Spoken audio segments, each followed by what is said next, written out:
मळई group व आजी माजी संघटना नेहरू ग्रुप सातारा यांच्या संयुक्त विद्यमाने आपण माननीय शिवाजीराव धुमाळ तात्या यांचा 75वा वाढदिवस साजरा करण्यासाठी सर्वजण उपस्थित राहिलेलो आहोत। सर्वांचं मळई ग्रुपच्या वतीने मी हार्दिक स्वागत करते। धुमाळ तात्यांवर भरभरून प्रेम करणारे त्यांचे कुटुंबीय, त्याचबरोबर आप्तेष्ट आणि हितचिंतक मळई ग्रुपमधील सर्व सदस्य या सर्वांचं पुन्हा एकदा या ठिकाणी हार्दिक स्वागत करते। व्यासपीठावर उपस्थित असलेले मळई शिक्षण संस्थेचे सन्माननीय सचिव आदरणीय अशोकराव थोरात भाऊ, अध्यक्ष माननीय पी.जी. पाटीलांना, उपाध्यक्ष माननीय श्री बी.बी. पाटील सर, खजिनदार माननीय श्री तुळशीराम शिर्के सर, आदरणीय शालिनीताई थोरात काकी, त्याचबरोबर आजचे उत्सवमूर्ती माननीय शिवाजीराव धुमाळ तात्या, त्यांच्या सुविद्या पत्नी, त्यांचे चिरंजीव जयवंत धुमाळ सर, त्याचबरोबर माननीय तात्यांचे नातेवाईक माननीय नारायण नाईक सर, त्याचबरोबर दर्पण नाईक, या सर्वांचं मी पुन्हा एकदा या ठिकाणी शब्दसुमनाने हार्दिक स्वागत करते। आणि आजच्या या कार्यक्रमासाठी उपस्थित असलेले माननीय नारायण नाईक साहेब हे कारवार या ठिकाणाहून या कार्यक्रमासाठी आवर्जून उपस्थित राहिलेले आहेत। त्यांचं स्वागत मळई शिक्षण संस्थेचे सचिव माननीय अशोकराव थोरात भाऊ यांनी करावं अशी मी त्यांना विनंती करते। माननीय संपन्न होत आहे।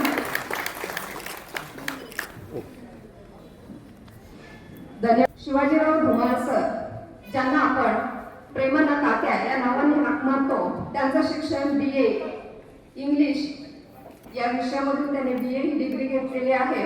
त्यांनी 1968 ते 1978 10 वर्ष नौदलामध्ये काम केलेलं आहे। सध्या ते शेतीचा व्यवसाय करतात। त्यांना 2 मुलं रवींद्र धुमाळ आणि जयवंत धुमाळ। त्यांची राजकीय कारकीर्द विचारात घेतली तर वाळुंजी या ग्रामपंचायतीचे ते सदस्य होते।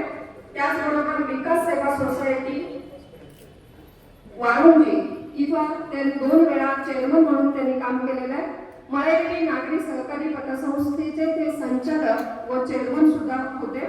मळई ग्रुपमध्ये कन्स्ट्रक्शन व्यवसाय त्यांनी सुरू केलेला आहे आणि असे हे तात्या आपल्याला गेली कित्येक वर्ष परिचित आहे। त्यांच्या कामाच्या रूपाने त्यांनी आपल्या सर्वांच्या समोर एक आदर्श असा वसा ठेवलेला आहे आणि ज्याची जोपासना या ठिकाणी आपण सर्वांनी करणं हे गरजेचं आहे। हा आदर्श आजच्या या अमृत महोत्सवी वाढदिवसाच्या निमित्तानं आपल्या सर्वांना घेण्यासारखा आहे। तर आज या ठिकाणी माननीय धुमाळ तात्या यांच्या वाढदिवसाच्या निमित्तानं प्रास्ताविक करण्यासाठी मी निमंत्रित करते माननीय श्री दादासाहेब गरुड सर यांना। शिवाजीराव भगवंतराव धुमाळ तात्या यांचा 75वा वाढदिवस म्हणजेच अमृत महोत्सवी सोहळा या ठिकाणी संपन्न होत आहे। या 75व्या वाढदिवसाला अनन्यसाधारण असं महत्त्व आहे। म्हणूनच तात्यांचा वाढदिवस मळई नागरिक संस्था, मळई ग्रुप आणि आपल्या सर्वांचे नेते शेतीमित्र अशोकराव थोरात भाऊ यांच्या प्रेरणेनं वाढदिवसाचं आयोजन केलं गेलेलं आहे। या वाढदिवसाच्या निमित्तानं मी किंवा या मळई ग्रुपतर्फे आपल्या सर्वांचं प्रथमतः स्वागत करतो, मनपूर्वक स्वागत करतो आणि माझं प्रास्ताविक सुरू करतो। सन्माननीय व्यासपीठावर उपस्थित यांच्या वाढदिवसाच्या निमित्तानं आपण या ठिकाणी सर्वजण एकत्र जमलेलो आहोत। तात्यांना शुभेच्छा देण्यासाठी या परिसरातील राजकीय काही लोक आलेले आहेत। शुभेच्छा देण्यासाठी आपल्या सर्वांचे सर्वा शेतीमित्र अशोकराव थोरात भाऊ, त्यानंतर मळई शिक्षण संस्थेचे तुळशीरामजी शिर्के, त्यानंतर भीमरावजी माऊ, आदरणीय सुहासजी जाधव साहेब, संजय तडागे साहेब, सुधाकर शिंदे साहेब, माननीय मंगळराव पाटील साहेब, अरुणदाजी पवार आणि भाजपाचे सातारा जिल्हा उपाध्यक्ष बापूसाहेब जंत्रे, आणखी या ठिकाणी एसएनबीचे बरेच व्यक्ती या ठिकाणी आलेले आहेत. एसएनबीचे अध्यक्ष आप्पासाहेब पडवळ साहेब, त्याचप्रमाणे कारवारचे नारायण नाईक, एसएनबीचे उपाध्यक्ष अशफाकजी पटेल साहेब, एसएनबीचे विठ्ठल जाधव, नारायणरावजी थोरात साहेब, अनिलजी पाटील, चंद्रशेखर चिटणीस साहेब, असे अनेक मान्यवर या ठिकाणी उपस्थित आहेत. याशिवाय मळाई नागरी पत्रकार संस्थेचे सर्जेराव शिंदे, कुंभार मॅडम, सौ शकुंतला धुमाळ मॅडम आणि त्याचप्रमाणे आपल्या सर्वांच्या आवडत्या काकी या कार्यक्रमासाठी उपस्थित राहिलेले आहेत. मी आज आपलं सर्वांचं परत एकदा मनपूर्वक स्वागत करतो. मी एकदा एसटी बसमधून प्रवास करत होतो.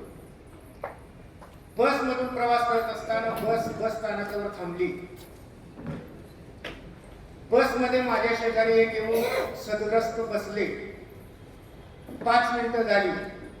5 मिनिटांनी त्या सदग्रस्तानं खिशात हात घातला, खिशातून चिल्लर बाहेर काढली, एका हातावर ठेवली, नीट मोजली आणि त्याने खिडकीकडे पाहिलं. खिडकीच्या बाहेर खाद्यपदार्थ विकणारा होता, खिडकीच्या बाहेर पेपर विकणारा होता आणि पाण्याच्या बाटल्या विकणारा होता. मला वाटलं त्यांना काहीतरी घ्यायचं असेल, पण यांनी काहीच न घेता परत ती चिल्लर आपल्या खिशात ठेवली. परत 5 मिनिटं गेली. परत 5 मिनिटानं या सदग्रस्तानं परत खिशात हात घातला, चिल्लर बाहेर काढली, हातावर ठेवली, नीट मोजली, खिडकीकडे बघितली.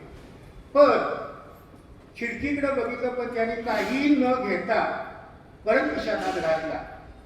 तेवढ्यात कंडक्टर आला. कंडक्टरनं बेल वाजवली, धनधन अशी बेल वाजवली.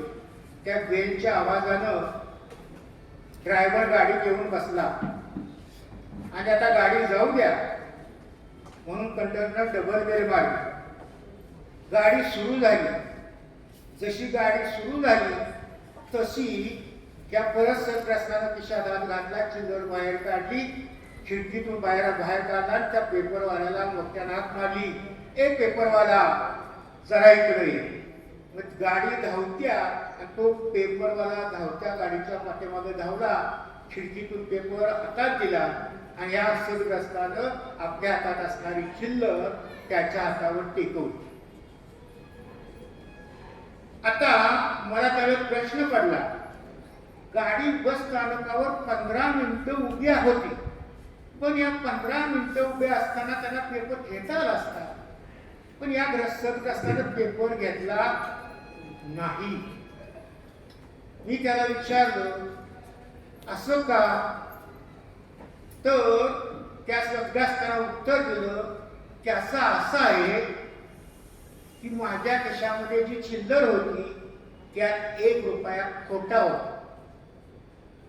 मी जर पेपर गाडी उभी असताना घेतला असता तर पेपरवाल्याला खोटा रुपया कळाला असता आणि त्याला तो परत माघारी दिला असता आणि म्हणून खोटा रुपया कळला असता म्हणून त्यांनी पेपर घेतला नाही. आणि या सदग्रस्तानं गाडी सुरू होताच पेपर घेतला. त्यावेळेला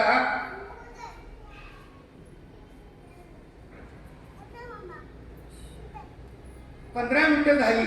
परत पेपर घेतल्यानंतर तो पेपर वाचायला सुरुवात केली. पेपर वाचता वाचता 15 मिनिटं निघून गेली. त्यावेळेला त्या सदग्रस्त अचानक हसायला लागला आणि अचानक हसायला लागल्यानंतर त्याला मी विचारलं, आता काय झालं?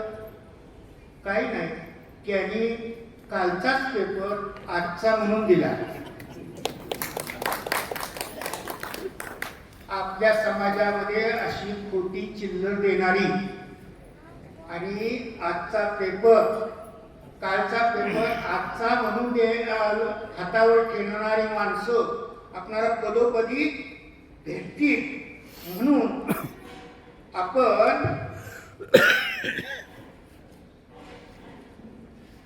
तो खोटा रुपया त्याने चालवण्यासाठी प्रयत्न केला, पण तसं काही जमलं नाही.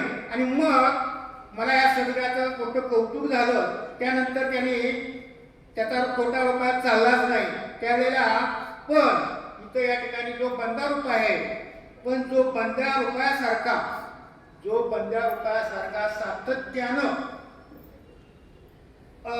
सातत्यानं खणखणत राहील आणि समाजामध्ये शून्यातून विश्व निर्माण करत आपलं स्वतःचं अस्तित्व ज्याने निर्माण केलं त्या माननीय शिवाजीराव धुमाळ तात्या नावाच्या बंद्या रुपयाचा वाढदिवस आज आपण सर्वजण साजरा करत आहोत. अभिष्ट चिंतन सोहळा या ठिकाणी साजरा करत आहोत. आता याचं तर खरं मी मनपूर्वक कौतुक करतो. तात्याच्या बद्दल आता बोलायचं जर झालं तर तात्याचा जन्म कुठं झाला सर्वांना माहीत. वारुजी गावामध्ये जन्म झाला, शेतकरी कुटुंबामध्ये जन्म झाला. त्याच ठिकाणी त्यांचं प्राथमिक शिक्षण जिल्हा परिषद शाळेमध्ये झालं. त्याच ठिकाणी त्यांनी प्राथमिक शिक्षण झाल्यानंतर तात्या कराडला गेले, शिवाजी हायस्कूलमध्ये गेले. शिवाजी हायस्कूलमध्ये 8वीचं इयत्ता पास झाले. 9वी 10वी तात्या पाटण या ठिकाणी माने देशमुख विद्यालय त्या ठिकाणी त्याने 8वी 9वी पर्यंत शिक्षण घेतलं. जुनी 11वी त्या काळातल्या 11वी तात्या कोयनेला गेले आणि कोयना या ठिकाणी त्यांच्या बंधुसमवेत त्याने त्या ठिकाणी 11वीचं शिक्षण घेतलं. तात्याला 11वीला 66% गुण मिळालेले होते. त्या काळात टॉपमोस्ट गुण होते. आत्ताची आकडेवारी आणि त्यावेळेची आकडेवारी तफावत असली तरी त्यावेळेची आकडेवारी ही होती. त्यानंतर तात्या PD सायन्सला गेले. सायन्स कॉलेज कराड या ठिकाणी PD सायन्सचं ॲडमिशन घेतलं. मग अशी BA इंग्लिश केलं, त्याने बाहेर इंग्लिश केले. वयाच्या 50व्या वर्षी तात्यानं इंग्रजीतून BA केलेलं आहे, ग्रॅज्युएशन केलेलं आहे वयाच्या 50व्या वर्षी. आणि PD सायन्स 1968च्या पूर्वी केलं. आणि PD सायन्सला असताना तात्या म्हणजे 1968 साली तात्या नेव्हीमध्ये भरती झाले. देश कार्यासाठी त्यांनी वाहून घेतलं. कर्म धर्म संयोगानं 1971 साली भारत आणि पाकिस्तान युद्ध झालं. या युद्धामध्ये तात्यांचा सक्रिय सहभाग होता.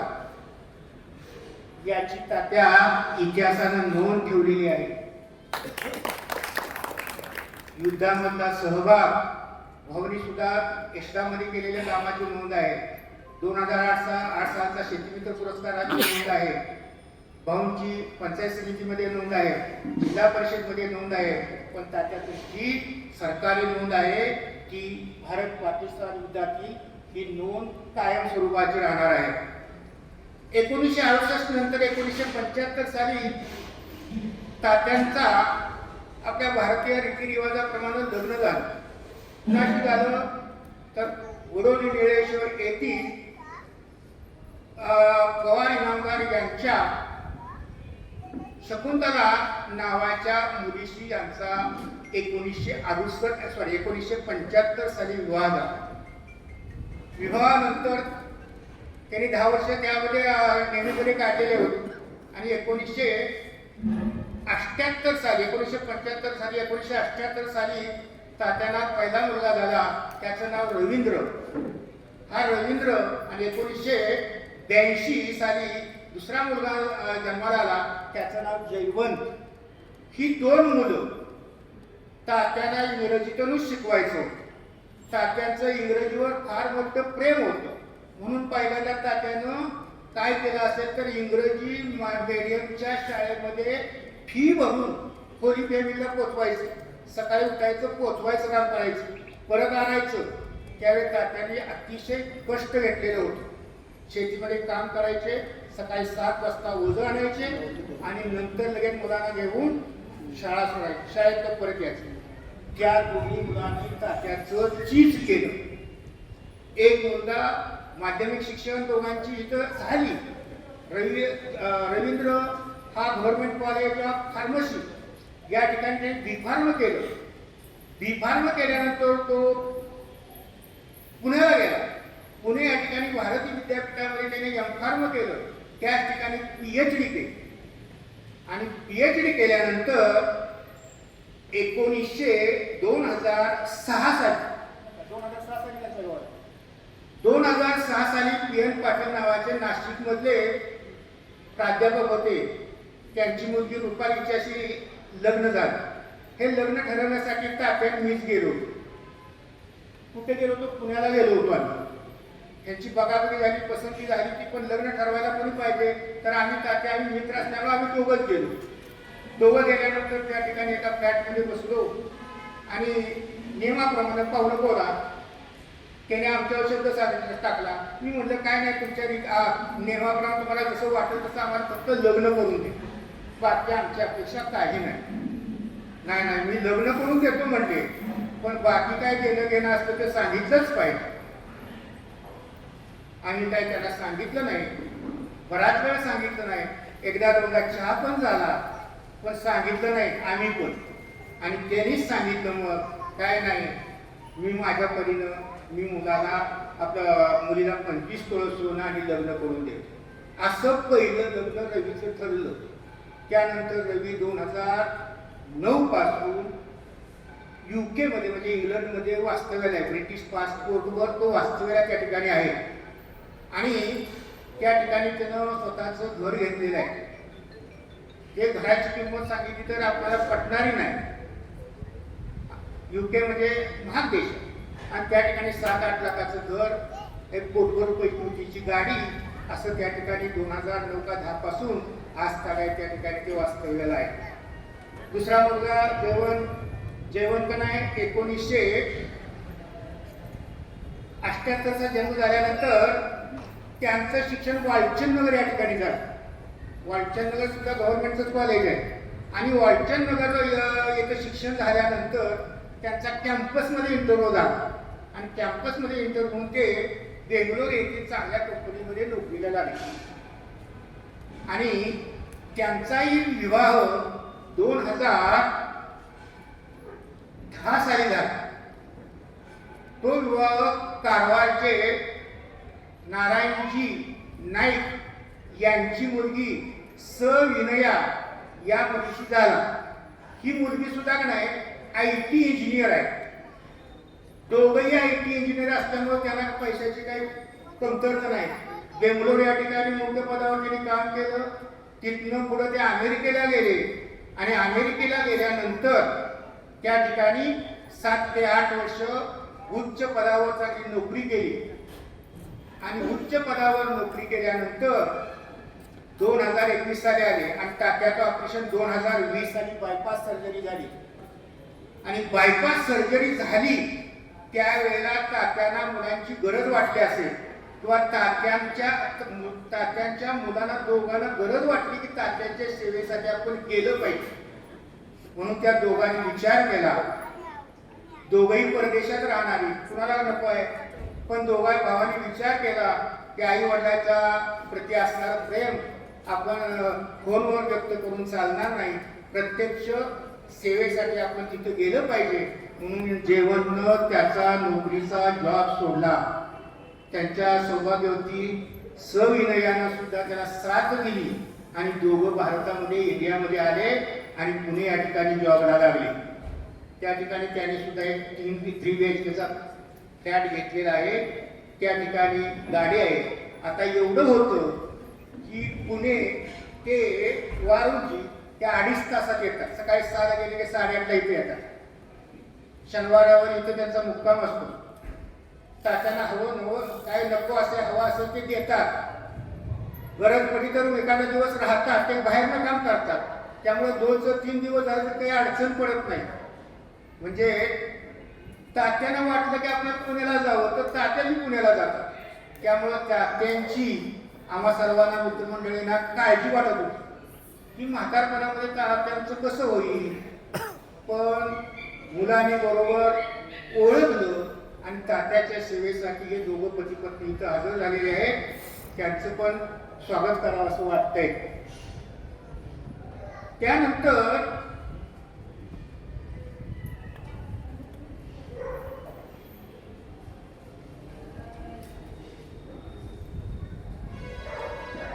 असं तात्यांचं का नाही, एकंदरीत त्या कुटुंबाकडे पाहिलं तर तात्या आता सुखी समाधानी आहे, आनंदी आहे. त्यांना कसल्याही प्रकारची आता व्याधी नाही. 2020 साली ऑपरेशन झालं होतं, त्याला सेप्टिक झालं होतं. 2 वर्ष मात्र तात्यांनी अतिशय बेडवरच काय, आणि त्यांच्या इतकं कुणीच कष्ट घेतलं नाही. आठवड्यातनं 2-3दा पट्टी बदलायला डॉक्टर घरी यायचा. लाखो रुपये तात्याने खर्च केलं, पण तात्याचं दैव बलवत्तर होतं, म्हणूनच तात्या त्यातून बचावले आणि आज तात्या ठणठणीत आहे. आणि तात्या पूर्वी जसं काम करायची तसं आता तात्या पूर्वीसारखं मित्रमंडळीमध्ये अन्य ठिकाणी पाहुण्यापायांच्या इथं नेहमी जात येत असतात. यामुळं तात्या आता या यशाच्या शिखरावर पोहोचले. आजारातून बरं झाले, मुलांचं चांगलं आहे, सर्व मुलांचं नातवांचं चांगलं आहे. एक अथर्व नावाचा नातू तो लहान आहे आणि ऋग्वेद नावाचा एक नातू आहे, त्यांची एक बहीण आहे. आता तात्यांना काळजी नावाची चीज राहिलीच नाही. त्यामुळं तात्यांचं हे यश आहे, ते यशाच्या शिखरावर जाण्यासाठी तात्यांनी संघर्ष केला. पण या यशाच्या शिखरावर जाण्यासाठी त्यांच्या पत्नी सौभाग्यवती शकुंतलाताई यांचा मात्र लाख मोलाचा वाटा आहे. कारण सकाळी 7 वाजता त्या डबा करून द्यायच्या. मुलं आल्यानंतर डबा, कपडे, लत्ता सर्व त्यांनी केलं. शेतीमधलं काम सुद्धा त्यांनी केलं आणि अशा खडतर परिस्थितीमध्ये त्यांना शिकवलेलं होतं. या दरम्यानच्या काळामध्ये तात्या सामाजिक, राजकीय, शैक्षणिक कार्यात काम करत असताना वारुंजी गावची ग्रामपंचायत आहे, त्या वारुंजी गावच्या ग्रामपंचायतीचे तात्या सदस्य होते. आणि ज्यावेळी तात्या सदस्य होते त्याच वेळेला तात्यांचे व वारुंजीचे जवळचे जिवलग मित्र गोपीचंद आबा सदस्य होते. आणि गोपीचंद आबांना तात्यांच्या मनात होतं की गोपीचंद आबांना सरपंच करायचे. म्हणून तात्यांनी रेटून गोपीचंद आबांना सरपंच केले. इतकं त्यांचं एकमेकावर प्रेम होतं. ते आज आपल्यात नाही, ते असते तर तात्यांना अति आनंद झाला असता. त्यानंतर तात्या विकास सेवा सोसायटीमध्ये 2 वेळा चेअरमन पद भूषवलं. त्याच दरम्यानच्या काळात या ठिकाणी मळाई नागरी पतसंस्था आहे, त्या मळाई नागरी पतसंस्थेच्या संचालक पदावर अनेक वर्ष कार्यरत होते. त्यानंतर याच मळाई नागरी पतसंस्थेमध्ये तात्या चेअरमन पद भूषवलं होतं. साधारणपणे 2000 साल असेल, त्याच्या आधीचा नंतरचा. या काळामध्ये तात्याच्या काळामध्ये बँकेच्या शाखेचा विस्तार होण्यासाठी तात्यांचा मोलाचा वाटा आहे. कराडची शाखा तात्याच्या काळात झाली, शास्त्रीनगरची शाखा तात्याच्याच काळात झाली. आणि तात्यांनी त्यावेळेला बँकेसाठी खरोखर वाहून घेतलं होतं, काम चांगलं केलं. आणि त्या कामाचीच पोचपावती म्हणून मळाई नागरी पतसंस्था तात्यासारख्या महान माणसाचा वाढदिवस साजरा करत आहे.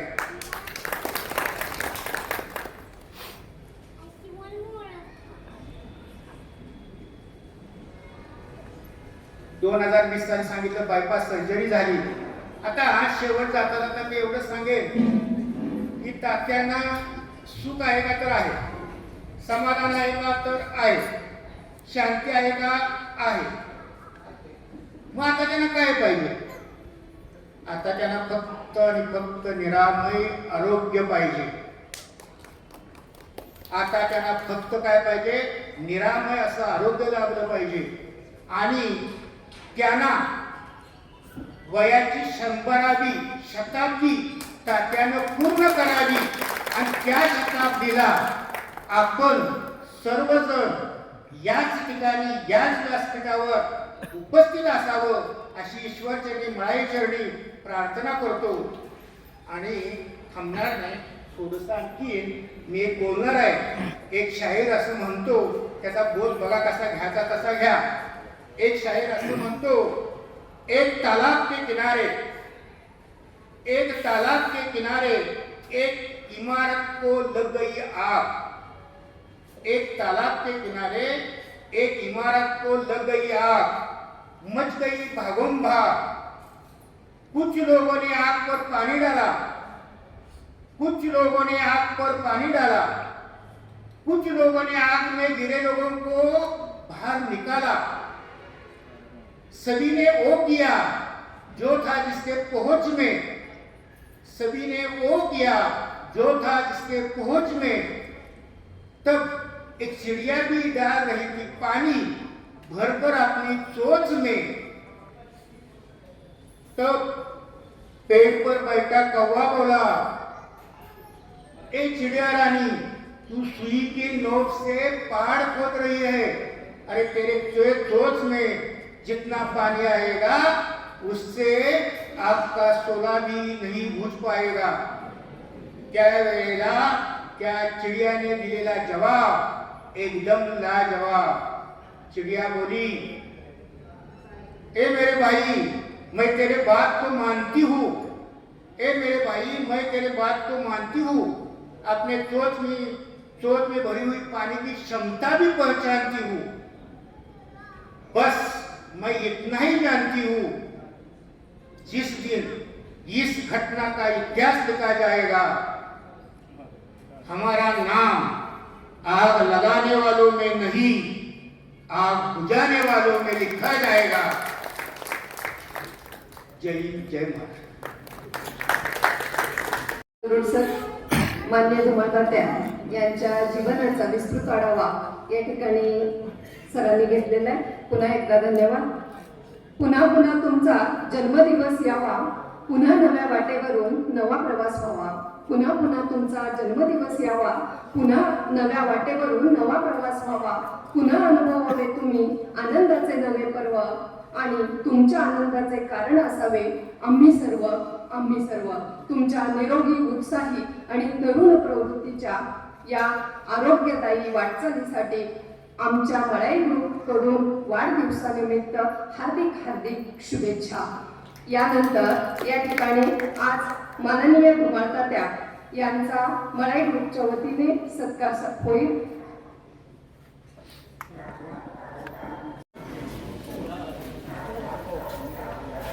माननीय धुमाळतात्या यांचा 75व्या वाढदिवसानिमित्त माननीय भाऊंच्या हस्ते सन्मान होत आहे.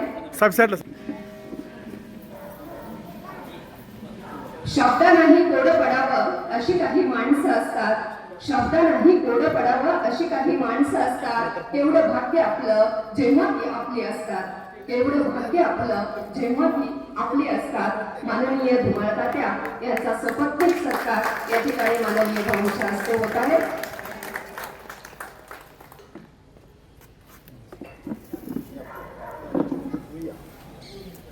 धन्यवाद. या माननीय धुमाळतात्यांचा सत्कार संपन्न होईल.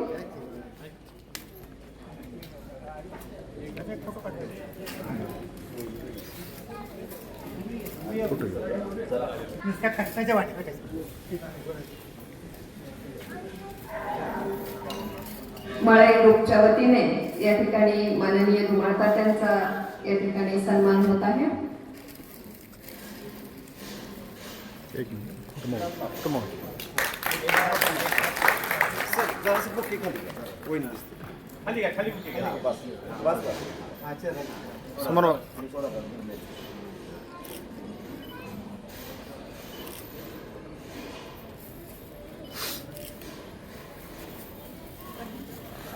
सातारा यांच्या वतीने माननीय शिवाजीराव धुमाळतात्या यांचा 75व्या वाढदिवसानिमित्त सन्मान होत आहे.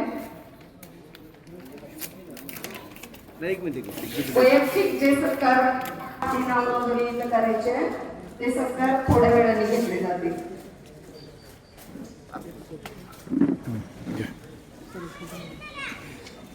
एकच मिनिट सर, हा इकडे बघा सगळे.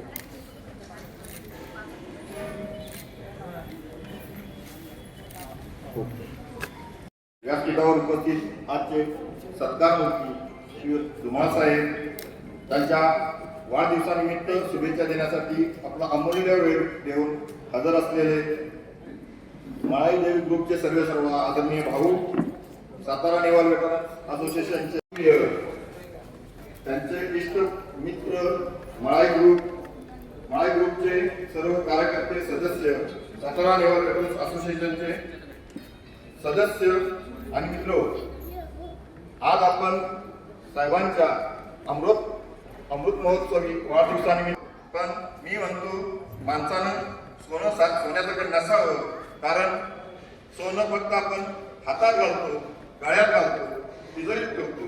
मात्र माणसानं व्हावं, परीस जिथं जातो, ज्यांच्या सानिध्यात जातं ते सोनं करतं.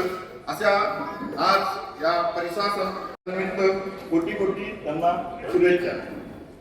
साहेबांचा 75 वर्षाचा हा जीवन प्रवास आता गोड सरांनी बऱ्यापैकी मांडलेला आहे, पण त्यांचा काही जो नेव्ही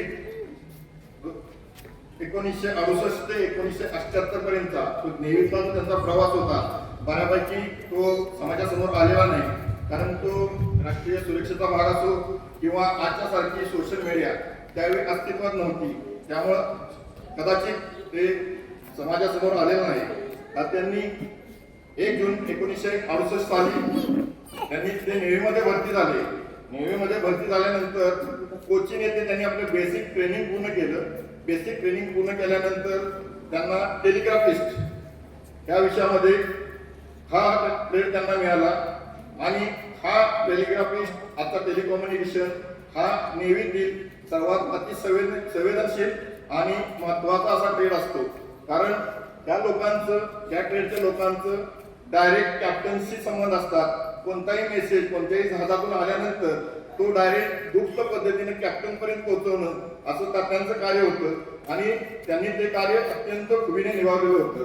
त्यांचं पहिलीच बदली आणि हुगली इंडियन नेव्हलची हुगली कोलकाता येथे त्यांना पहिली बदली मिळाली. त्या बदलीनंतर 3 वर्षात म्हणजे 1971 साली भारत पाकिस्तानचं युद्ध झालं आणि त्या भारत पाकिस्तान युद्धामध्ये त्यांचा सक्रिय सहभाग होता. त्यांना युद्ध घोषित झाल्याबरोबरच आमच्याकडे एक बोर्डिंग पार्टी नावाची एक पोस्ट असते. बोर्डिंग पार्टी म्हणजे संशयित बोटी किंवा संशयित जहाजं, शत्रूची जहाजं किंवा आपली व्यापारी जहाजं संशयित असतील तर ते बोर्डिंग पार्टी असते. 4 ते 5 लोकांची एक टीम असते.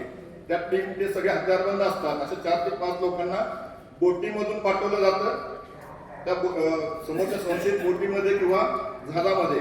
त्यावेळेला इंटेलिजन्स रिपोर्ट होता की पाकिस्तानचं व्यापारी जहाज मर्चंट शिप काही दारू गोळा आणि पाकिस्तानचे सैनिक घेऊन आपल्या दिशेने येत आहेत. त्यावेळेला त्या स्वतःचा कम्युनिकेशन सेट पार्टीवर हातात स्टेनगन आणि असे त्यांचे 4-5 मित्र त्यांना ते नॉमिनेट केलं गेलं आणि बोटीने त्यांनी त्या व्यापारी जहाजावर त्या मर्चंट शिपवर ते उतरले. आता तुम्ही अंदाज बांधू शकत असाल की तेही सैनिक पटाणी वेशामध्ये होते, दारुगोळा होता, म्हणजे तिथे कशी झटापट झाली असेल. हे फक्त 4-5 जण होते, पण त्यांना कसं गाफील ठेवलेलं होतं आणि अचानक त्यांनी तो केलेला हल्ला होता.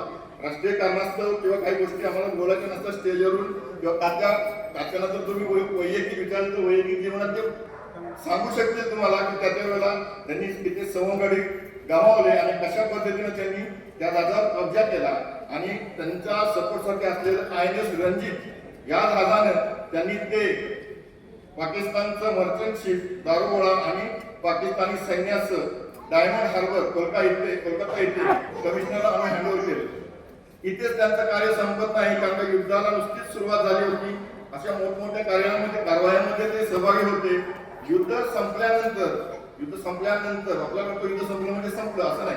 युद्ध संपल्यानंतर ते 93,000 सैनिक जे बांगलादेशच्या 3 बंदरावर आपले जनरल माणिक शाह आणि व्हाईस ॲडमिरल कृष्णन यांनी ते त्या ठिकाणी पाकिस्तानच्या ताब्यातून आपण पाकिस्तानचे पकडलेले युद्धकैदी होते त्यांना आणण्याची जबाबदारी पुन्हा एकदा साहेबांना, धुमाळ साहेबांना आणि त्यांच्या टीमला दिली गेली. त्या टीमने पुन्हा एकदा 3 आपले मर्चंट शिप्स घेऊन बांगलादेशच्या त्या बंदरावर ते हजर झाले. ती खूप जोखीम होती, कारण का एका जहाजातून तात्या ज्या जहाजामध्ये होते त्याचं त्या मर्चंट शिपचं नाव होते आनंद विहार. त्या आनंद विहार मधून त्यांनी 40,000 सैनिक परत एकदा डायमंड हार्बर हावडा येथे आणून त्या कमिशनरना हँडओव्हर केलं. आता अशा नावलौकिक मिळाल्यामुळं 1971च्या युद्धामध्ये त्यांना flag officer commanding chief western naval command यांच्यातर्फे CNC कमांडेशन कमांडिंग इन चीफचं कमांडेशन देऊन त्यांचा सत्कार केला गेला.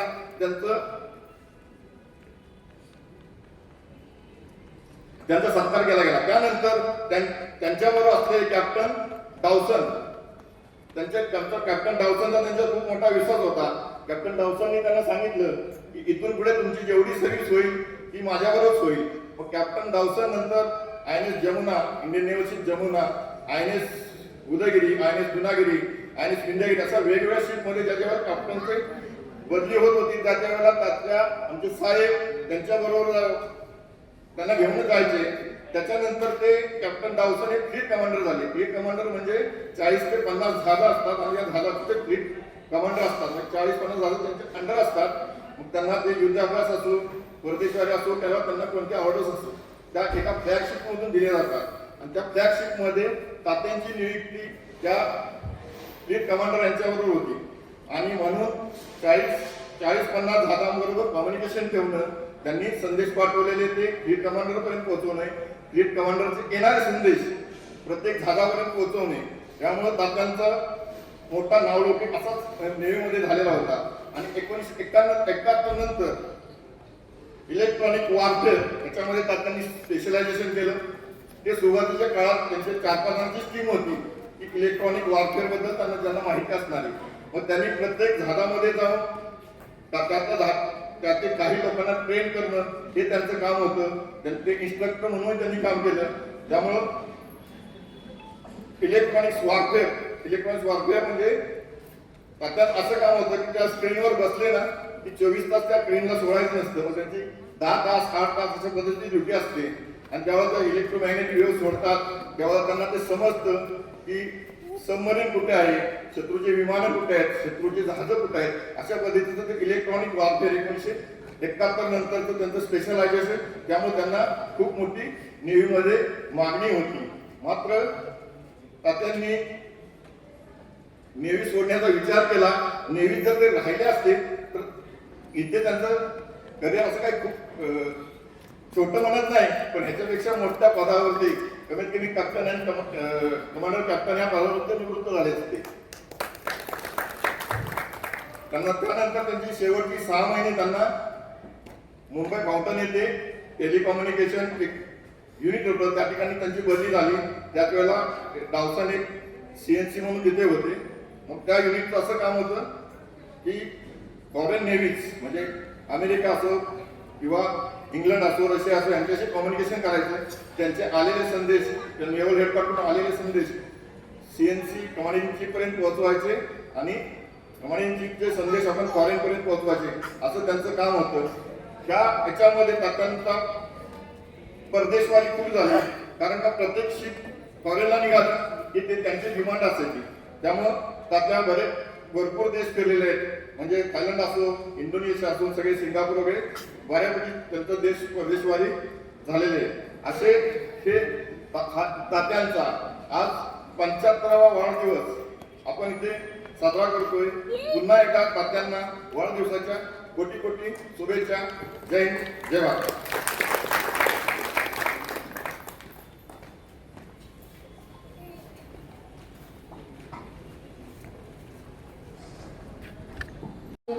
पुण्याहून मुद्दामच या कार्यक्रमासाठी उपस्थित राहिलेले माननीय श्रीयुत वसंतराव गायके सर यांचा स्वागत माननीय भाऊंच्या हस्ते या ठिकाणी करण्यात येत आहे. अमृत महोत्सवी वाढदिवसानिमित्त पुण्याहून मुद्दाम उपस्थित राहिलेले आहेत, त्यांचा मळे ग्रुपच्या वतीने हार्दिक स्वागत.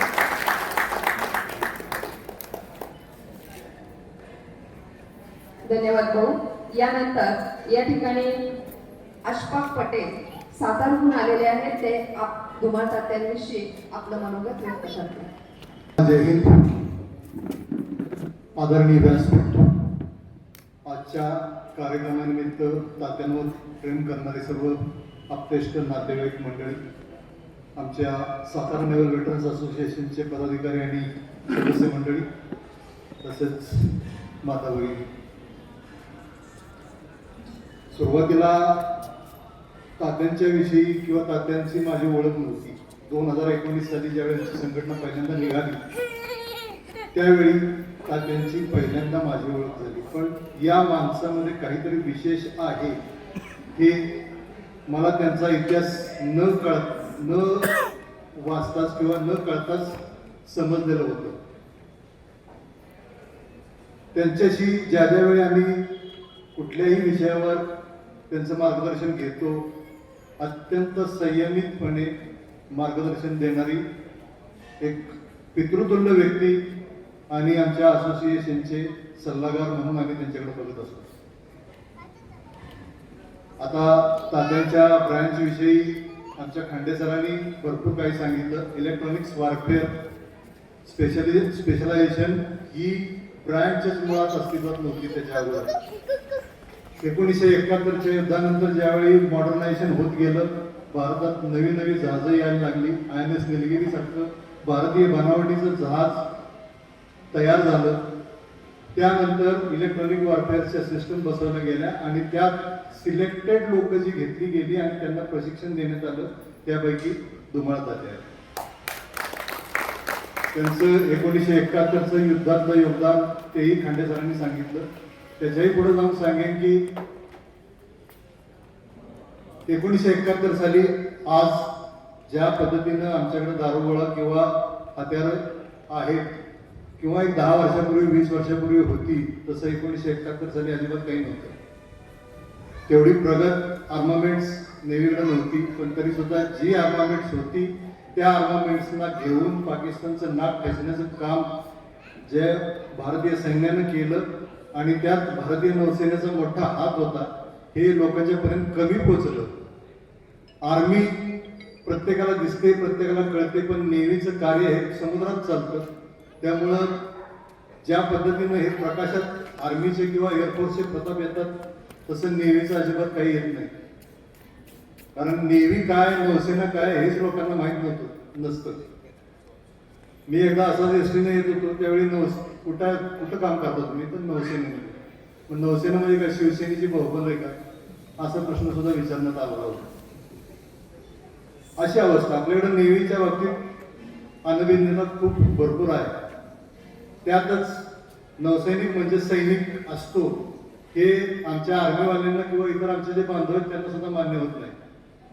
पण सैनिक हा प्रत्येकाला हवा असतो. पण तो सैनिक हवा असतो कुठं? एकतर युद्धभूमीवर किंवा त्याच्या युनिटमध्ये. तो समाजामध्ये आलेला किंवा तुमच्या ट्रेनमध्ये तुमच्या जागा, तुमच्या बरोबर प्रवास केलेला कोणाला चालत नाही समाजामध्ये. समाजामध्ये सैनिकाचा वृत्तशीरपणा, शिस्त प्रिय असते. पण तोच सैनिक ज्यावेळी समाजातल्या समाज घटकांना किंवा अगदी आपल्या कुटुंबियांना सुद्धा ज्यावेळी शिस्त लावायचा किंवा वृत्तशीरपणा लावायचा प्रयत्न करतो, त्यावेळी तो त्यांना नको असतो. ही वस्तुस्थिती आहे. अशा या वातावरणात तात्यांनी 1978 साली निवृत्ती स्वीकारल्यानंतर ज्या समाजामध्ये समाज घडवण्याचं किंवा समाजामध्ये आपलं योगदान देण्याचं काम केलं, ते आमच्यासारख्या सर्वसामान्य माजी सैनिकांच्या दृष्टीनं खूप असामान्य असं आहे. मुलांना शिकवणं, त्यांना त्यांच्यात ॲबिलिटी निर्माण करणं, त्यांना परदेशी पाठवणं, हे सहजासहजी माजी सैनिकाला शक्य होत नाही, शक्य होत नव्हतं. परंतु तात्यांनी त्यांच्या कृतीतून आणि त्यांच्या सातत्यातून, त्यांच्या चिकाटीतून ते दाखवून दिलं. आणि आताच उल्लेख केला तात्यासाहेबांच्या चिरंजीव उच्च शिक्षित झाल्यानंतर USA ला गेलेले असताना तात्यांचे चिरंजीव आणि सुनबाई दोघेही USA मध्ये लाईफ सेट असताना केवळ वडिलांच्या वडिलांची शुश्रूषा करण्यासाठी किंवा त्यांची काळजी घेण्यासाठी आपला जॉब सोडून येतात. हे त्यांचं मोठेपण आहे. त्याचप्रमाणे तात्यांच्या आणि आदरणीय वहिनींच्या संस्काराची ती देण आहे असं मला वाटतं. हे भाग्य खूप कमी लोकांना लाभतं. मी त्याबद्दल निश्चितच या दाम्पत्याचं कौतुक करेन. आता सातारा नेव्हल वेटरन्स असोसिएशन ही आमची सातारा जिल्ह्यातल्या माजी सैनिकांची संघटना. सातारा जिल्ह्यात जवळजवळ 33,000 माजी सैनिक आहेत. त्यापैकी जवळजवळ 30,000 माजी सैनिक फक्त आर्मीचे आहेत आणि नेव्हीचे फक्त 466 माजी सैनिक सातारा जिल्ह्यात आहेत. म्हणजे आर्मीच्या तुलनेत नेव्हीवाल्यांची संख्या किती कमी आहे ते फक्त तुम्हाला सांगायचा हा माझा उद्देश आहे. पण अशा ही जी लोक गेली होती 1968 साली, म्हणजे माझा जन्मही त्यावेळी झालेला नव्हता. त्यावेळी धुमाळ साहेब आमचे भरती होतात, कम्युनिकेशन ब्रांचमध्ये जातात. कम्युनिकेशन ब्रांच पूर्वीच्या काळी त्यांना मिळत होती जी खूप या नौसैनिकातली शिकलेली सवरलेली आणि ॲबिलिटी असणारी, एक कॅपॅसिटी असणारी मंडळी होती, त्यांनाच ती मिळत होती.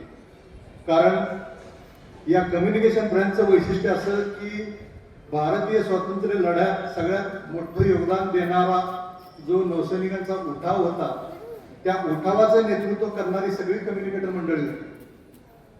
कम्युनिकेशन म्हणजे संपर्क साधणारे,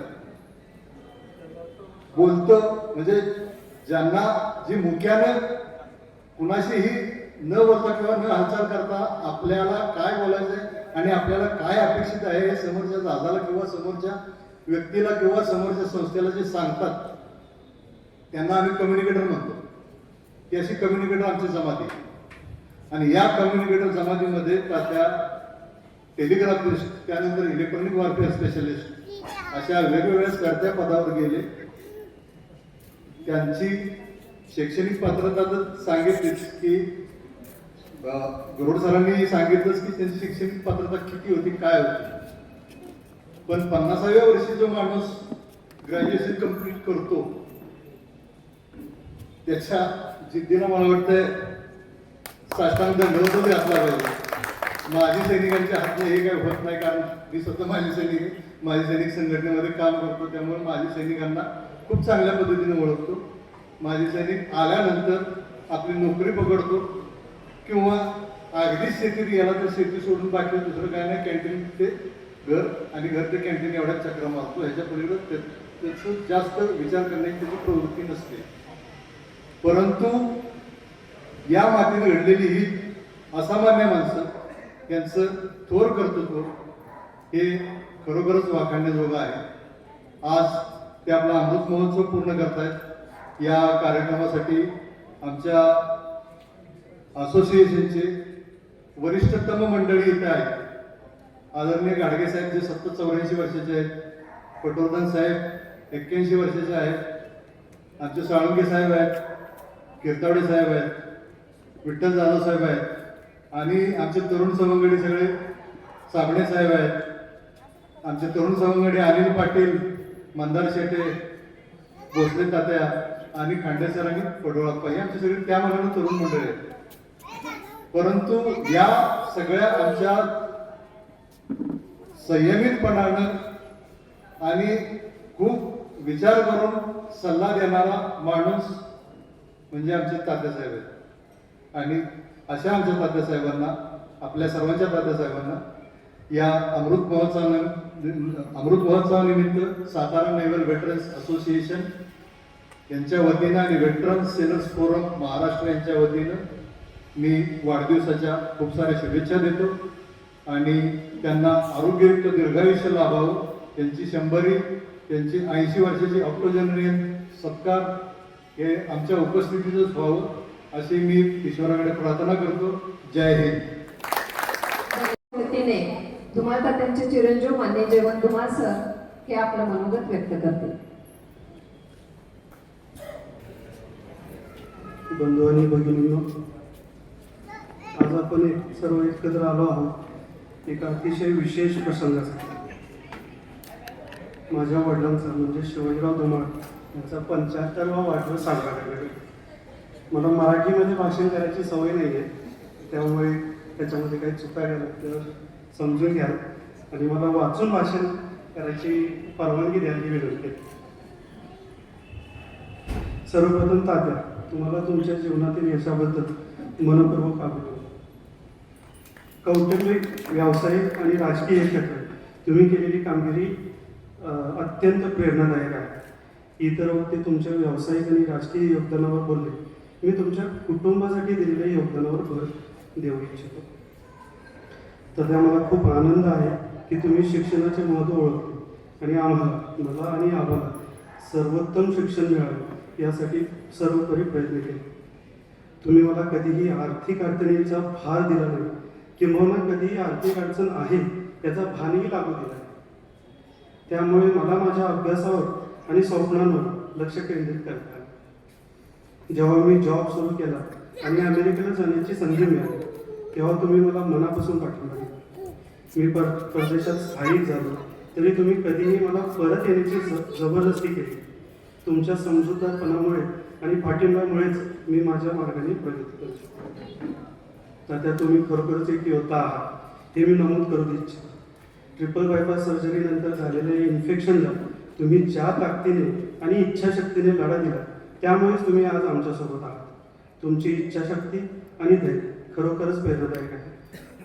आज तात्यांचा वाढदिवस आहे तरीही मी माझ्या आईचे देखील आभार मानू इच्छितो. 15 वर्षापेक्षा अधिक काळ ती आठवड्यातील 6 दिवस पहाटे 5 वाजता उठून आमच्यासाठी नाश्ता आणि जेवण करत होती. जेव्हा तिचा पूर्ण दिवस घरगुती आणि गुराढोरांच्या कामामध्ये जायचा, परंतु माझ्या शिक्षणासाठी जे काही करायला हवे ते तिने केले आणि माझ्याप्रती तिचे प्रेम कधीही कमी झाले नाही. जेव्हा मी शिक्षण आणि नोकरीसाठी वारंजीतून बाहेर पडलो आणि नंतर देशाबाहेर पडलो, तेव्हा तिने वेदना आणि एकटेपणाला तोंड दिले, परंतु तिने देखील मला परत इंडियाला यायचा आग्रह कधीही केला. तिचा त्याग आणि प्रेम हे माझ्यासाठी नेहमीच एक शक्तिस्रोत आहे. तात्या आणि आई, मी फक्त हे सांगू इच्छितो की मी तुम्हा दोघांवर खूप प्रेम करतो. कृपया लक्षात ठेवा की मी जे काही करतो किंवा सांगतो ते तुमच्या हितासाठी सांगतो आणि मला तुमची काळजी. एवढे बोलून मी माझे 2 शब्द समाप्त करते. सध्या तुम्हाला तुमच्या वाढदिवसाबद्दल खूप खूप शुभेच्छा. तसेच आई, तुला देखील तुझ्या वाढदिवसाच्या खूप खूप शुभेच्छा. तुमचे उर्वरित आयुष्य उत्तम आरोग्य, शांती आणि आनंदाने जाऊ हीच प्रार्थना. धन्यवाद. या ठिकाणी त्यांच्या चिरंजीवांनी मराठीत अतिशय सुंदर अशा पद्धतीचं मनोगत व्यक्त केलेलं आहे. यानंतर धुमाळ तात्या यांचे बंधू माननीय भास्कर धुमाळ सर हे या ठिकाणी आपलं मनोगत व्यक्त करतील. आणखी कोणाला जर मनोगत व्यक्त करायचं असेल तर कृपया त्यांनी या ठिकाणी नाव द्यायचे.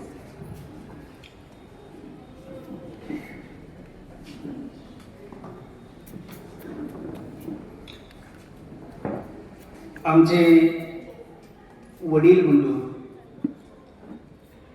सन्माननीय तात्या, सौभाग्यवती बहिणी,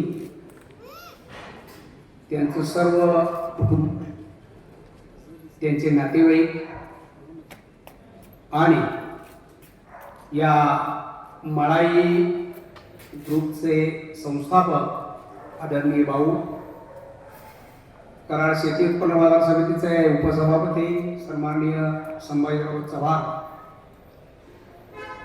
मळाई ग्रुपमध्ये सर्व पदाधिकारी, माझ्यासमोर आपण जे उपस्थित आहात ते सर्व बंधू आणि भगिनी,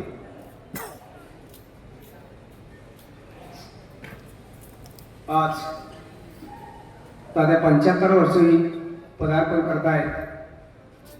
याचा एक धाकटा बंधू म्हणून मला अत्यानंद होत आहे. या ठिकाणी मी आपल्या सर्वांना सांगू इच्छितो की एखादी व्यक्ती एखाद्या क्षेत्रामध्ये यशस्वी या ठिकाणी होऊ शकते, परंतु तीच व्यक्ती दुसऱ्या क्षेत्रामध्ये यशस्वी होईलच की नाही याची आपल्याला खात्री देता येत नाही. खरं पाहिलं तर एक सैनिक हा सैनिक पेशामध्ये यशस्वी या ठिकाणी झाले, परंतु दुसरं क्षेत्र म्हणजे त्यांचं राजकीय असेल किंवा सामाजिक असेल, या क्षेत्रामध्ये ते यशस्वी होतीलच की नाही याची आपण खात्री देऊ शकत नाही. परंतु एक कनिष्ठ बंधू या नात्यानं मी त्यांच्याविषयी थोडस सामाजिक आणि राजकीय वाटचालीविषयी बोलणार आहे. खरं पाहिलं तर तात्यांचा पिंडच सैनिकी. मग नेव्हीतून या ठिकाणी रिटायर होऊन आल्यानंतर ते शेतीच करत होते. त्यावेळेला मी कॉलेजला होतो आणि आम्ही एक 5-6 भावंड या ठिकाणी, या भावंडाला एका ज्येष्ठ भावंडाची गरज होती. माझ्या वारुंजी गावामध्ये तत्कालीन तलाठी होते सदावर्ते तलाठी, आणि या सदावर्ते तलाठी एक दिवस मला म्हणाले, अरे लय मोठ्याने बोलतोस, परंतु वारुंजी गावामध्ये ज्या विविध संस्था आहेत या संस्थांमध्ये तुझ्या परिवारामधला, तुझ्या बाबतीमधला एक तरी कोण सदस्य या बोर्डावरती दिसतोय काय आणि बोलतोयच मात्र मोठ्यानं. या वाक्याची मला अत्यंत चीड आली आणि खरोखर या ठिकाणी या चिडीपोटीच आम्ही 5-6 भावंड तात्यांच्या घरी गेलो आणि तात्या म्हटलं, तुम्ही आता रिटायर झालात, थोडस आम्ही तुम्हाला नेता म्हणतो, परंतु आपण थोडस राजकारणामध्ये या. आम्ही त्याला विनंती केली, भाऊ तो आपल्याला माहिती असावं, त्या ठिकाणी विनंती केली, परंतु तात्याने आम्हाला काय त्यामुळे समर्थता दर्शवलीच नाही. पुन्हा एक 8 दिवसानं पुन्हा तात्यांच्याकडे गेलो, तरी सुद्धा या ठिकाणी तात्याने होकार दिला नाही. मात्र आम्ही आमची चिकाटी सोडली नाही आणि तिसऱ्यांदा तात्यांच्या घरी गेलो. तेव्हा तात्यामध्ये बरं ठीक आहे, आता तुमची इच्छा आहे तर मी येतो. नंतर आम्ही या ठिकाणी त्यांना गावच्या राजकारणामध्ये, ग्रामपंचायत निवडणुकीमध्ये त्यांना आम्ही या ठिकाणी उभं केलं आणि पहिल्यांदा या ठिकाणी दुर्दैवानं आम्हाला पराभव पत्करावा लागला. परंतु नाव उमत न होता पुन्हा या ठिकाणी आम्ही सर्वांनी, आम्ही धुमाळ परिवारानं तात्यांना पुन्हा या ठिकाणी उभं केलं आणि पहिल्यांदा ते ग्रामपंचायतीमध्ये सदस्य झाले. खरोखर हा आमच्या जीवनामध्ये एक मोठा आनंदच होता. नंतर हळूहळू या ठिकाणी त्याच्या राजकीय वाटचालीला सुरुवात झाली आणि या राजकारणामध्ये सुद्धा त्यांना या ठिकाणी रस वाटू लागला. पुढे या ठिकाणी विविधकारी सेवा सोसायटी वारुंजी या सोसायटीमध्ये सुद्धा त्यांनी अर्ज भरला. आमच्या सर्वांच्या प्रयत्नानं ते या विविधकारी सोसायटीमध्ये या ठिकाणी निवडून आले आणि सर्वांमध्ये त्या विविधकारी सोसायटीचे ते चेअरमन. बरोबर, हा आम्हाला परिवाराला मिळालेला दुसरा बहुमान होता. त्याच्या अगोदर या धुमाळ परिवारामध्ये, या स्थानिक स्वराज्य संस्थांमध्ये या परिवारामधला अन्य कुणीही सदस्य नव्हतं. बरोबर, या ठिकाणी तात्यांची निवड करण्याच्या पाठीमागचा आमचा हेतूच असा होता, अत्यंत स्वच्छ आणि निर्मळ मनाचे तात्या. खरोखर नेता म्हणून ते नायक आहेत असं व्यक्तिशः माझं या ठिकाणी मत झालं आणि म्हणून आणि त्यांचा या ठिकाणी नेते पण आज सुद्धा माझ्या धुमाळ परिवारामध्ये या ठिकाणी पुढे तसं सुरू आहे. मला या नेतेपदाविषयी असं या ठिकाणी वाटतं. खरोखर त्यांच्या नेतृत्वाखालीच आम्ही धुमाळ परिवारातील सर्व लोक या ठिकाणी आजही कार्यरत आहोत. म्हणून मला असं म्हणावं वाटतं, असा असावा सच्चा नेता, असा असावा साथी, असा असावा सच्चा नेता, असा असावा साथी, कैवार गोरगरिबांचा ज्यांची नीती विकासाची. बरोबर, ग्रामपंचायतीमध्ये या ठिकाणी त्यांचे अत्यंत जीवलग मित्र होते गोपीचंद चव्हाण. स्वर्गीय गोपीचंद चव्हाण आज ते नाहीत, परंतु या जोडगोळीनं वारुंजी ग्रामपंचायतीचा 5 वर्षाचा कार्यकाळ अत्यंत चांगल्या पद्धतीने या ठिकाणी पूर्ण केला. म्हणून माझं पहिलं वाक्य आहे की एका क्षेत्रामध्ये यशस्वी झालेला पुरुष हा दुसऱ्या क्षेत्रामध्ये यशस्वी होईलच याची खात्री या ठिकाणी आपल्याला देता येत नाही. बरोबर. तात्यांचं राजकीय वाटचाल अशीच चालू होती. त्याला सामाजिक क्षेत्राची सुद्धा आवड होती. गावातील कोणीही गोरगरीब त्यांच्याकडे जरी गेला तरी सुद्धा त्यांनी कधी त्याला रिकाम्या हाताने कधी घरी पाठवलं नाही.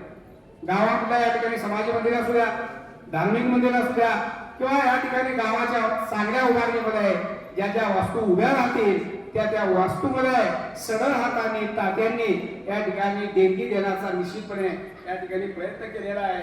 म्हणून मला अनेक कार्यपत्ती त्यांच्याविषयी अशी या ठिकाणी म्हणावीशी वाटते. नाती गोती मनानं कळती, नाती गोती मनानं कळती, मनानं माहिती कोण कोणाचा, मनानं माहिती कोण कोणाचा, कळतंय मजला एवढेच की, कळतंय मजला एवढेच की, सगळे मी सगळ्यांचा, सगळे मी सगळ्यांचा. तात्याच्याकडे कुणी जा या ठिकाणी सरळ हाताने ते या ठिकाणी मदत तुम्हाला करतातच. आणि त्यामध्ये तुमचा या ठिकाणी हक्कंड आहे. बरोबर. या ठिकाणी आम्ही त्यांच्या हाताखाली काम करणारी भावंड,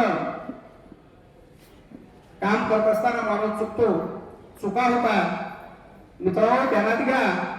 पेन हजारो चुका करतो, पण या ठिकाणी जोपर्यंत सिस्पेन्सिल बरोबर खोट उभं आहे, पेन्सिली बरोबर खोट उभं आहे, तोपर्यंत पेन्सिलीनं काळजी करायचे काही कारण नाही.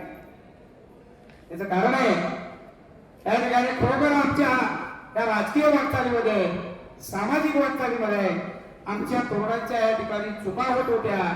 पेन्सिली सारखं आम्ही या ठिकाणी काम करत होतो, परंतु तात्या आम्हाला ज्या त्या वेळेलाच सावध करत होते, जणू खोट रबर सारखं सावध करत होते आणि आमच्या चुका खोड पुन्हा ते दुरुस्त करायला सांगायचे.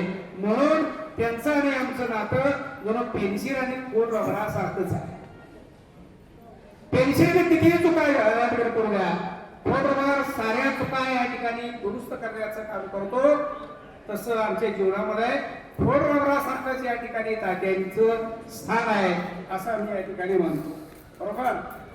तात्याने आम्हाला सर्वांनाच, आमच्या धुमाळ परिवाराला एक संदेश दिला की भावंडांवर सत्यानं जा, सत्याच्या वाटेनं जा, परंतु असत्याच्या वाटेनं चाललेल्या टोळीमध्ये, भाऊगर्दीमध्ये आपण सामील होऊ नका, हा त्यांनी दिलेला आम्हाला संदेश आहे.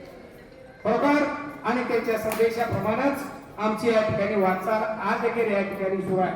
मला या ठिकाणी भाऊंना विशेष तुम्हाला सांगायचं आहे की खरं पाहिलं तर धुमाळ परिवार हा वारुंजी गावामध्ये थोडा मर्यादित स्वरूपाचा परिवार आहे, परंतु एक बुद्धिजीवी परिवार म्हणून सारा परिसर, सारं गाव किंवा पंचक्रोशी या परिवाराकडे पाहत आहे. अशा या परिवारामध्ये मला भाऊ आवर्जून सांगायचं आहे की तात्यांच्या पासून केलेले राजकीय वाटचाल या आज गेले या ठिकाणी आमच्या धुमाळ परिवाराची सुरूच आहे. आज हे धुमाळ परिवारामध्ये एकही घर स्थानिक स्वराज्य संस्थेपासून वंचित राहिलेलं आहे, हे मला आपल्याला आवर्जून या ठिकाणी सांगायचं. आमचे गुरु, आमचे मार्गदर्शक तात्या 75 वर्षामध्ये पदार्पण करतायत, परंतु ही सारी राजकीय सामाजिक वाटचाल करत असताना त्यांच्या सहचारिणी सौभाग्यवती वहिनी यांनी त्यांना मोलाचं सहकार्य केलेलं आहे. असं म्हणतात की प्रत्येक यशस्वी पुरुषांच्या पाठीमाग त्यांच्या पत्नीचा सिंहाचा वाटा असतो. हे तात्या या ठिकाणी जेव्हा करू शकले तेव्हा वहिनीने त्यांना या ठिकाणी साथ दिली, म्हणूनच तात्या उभे राहू शकले किंवा तात्यासारखं व्यक्तिमत्व हे बहराला आलं. आज तालुक्यामध्ये धुमाळ परिवार म्हणून जर नावारूपाला या ठिकाणी कोणी आणला असेल तर त्यामध्ये सिंहाचा वाटा आमच्या तात्यांचा. बरोबर. या ठिकाणी तात्या आपण 75व्या वर्षी पदार्पण करत आहात. बरोबर. 100वा वाढदिवस याच व्यासपीठावरती भाऊंच्या अध्यक्षतेखाली साजरा व्हावा अशी प्रभूचरणी या ठिकाणी मी प्रार्थना करतो आणि मी माझं मनोगत संपवतो. जय हिंद जय महाराष्ट्र. वारुळजी ग्रामस्थांच्या वतीने माननीय हरिश्चंद्र पाटील सर हे आपलं मनोगत व्यक्त करतील.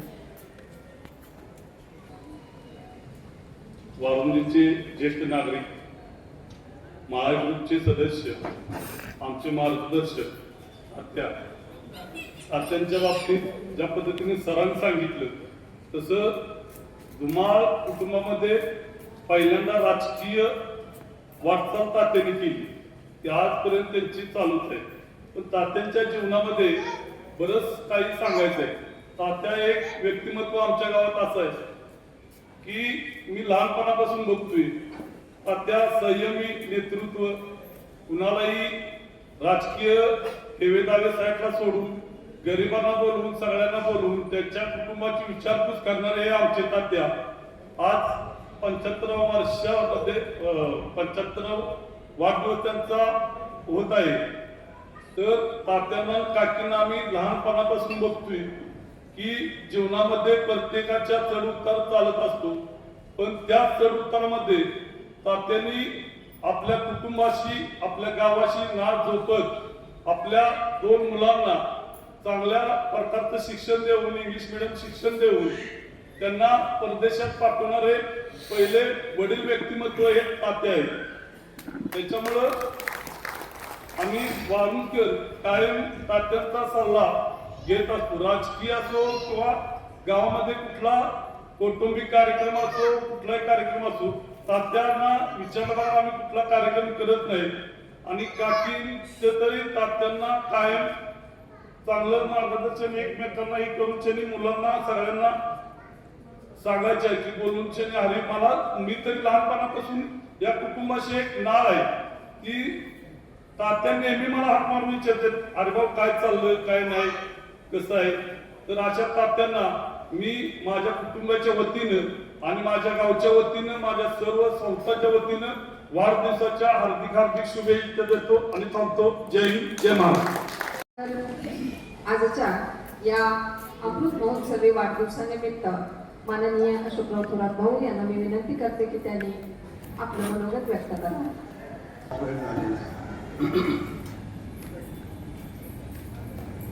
तेव्हा मी थोडक्यामध्ये माझं मनोगत या ठिकाणी व्यक्त करणार आहे.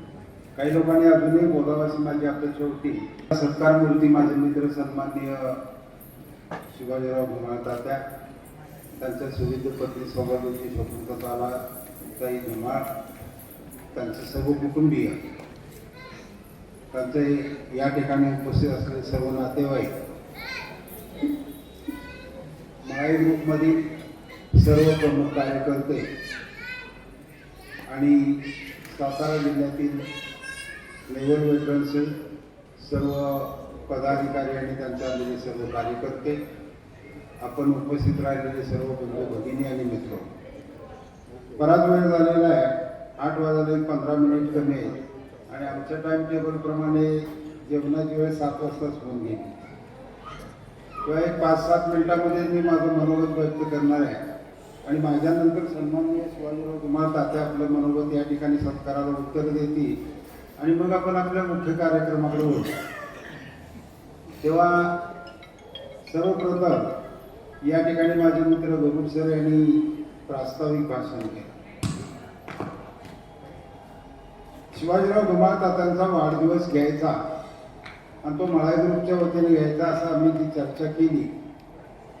त्या चर्चेची सुरुवात याच ठिकाणी आमच्या काही इतर मित्रांचा वाढदिवसाचा कार्यक्रम होता आणि त्या वाढदिवसाच्या वेळेला थोडं सहज मी चौकशी केली की कुणाचा कधी वाढदिवस आहे. पण बापूसाहेब, दुर्दैवानं आपल्या देशामध्ये किंवा महाराष्ट्रात किंवा जिल्ह्यामध्ये माझ्या वेळची जी मंडळी शाळेमध्ये गेली नारायणराव, त्यांच्या सगळ्यांच्या जवळपास 60-70% लोकांच्या जन्मतारखा ह्या जून महिन्यातल्या लागल्या.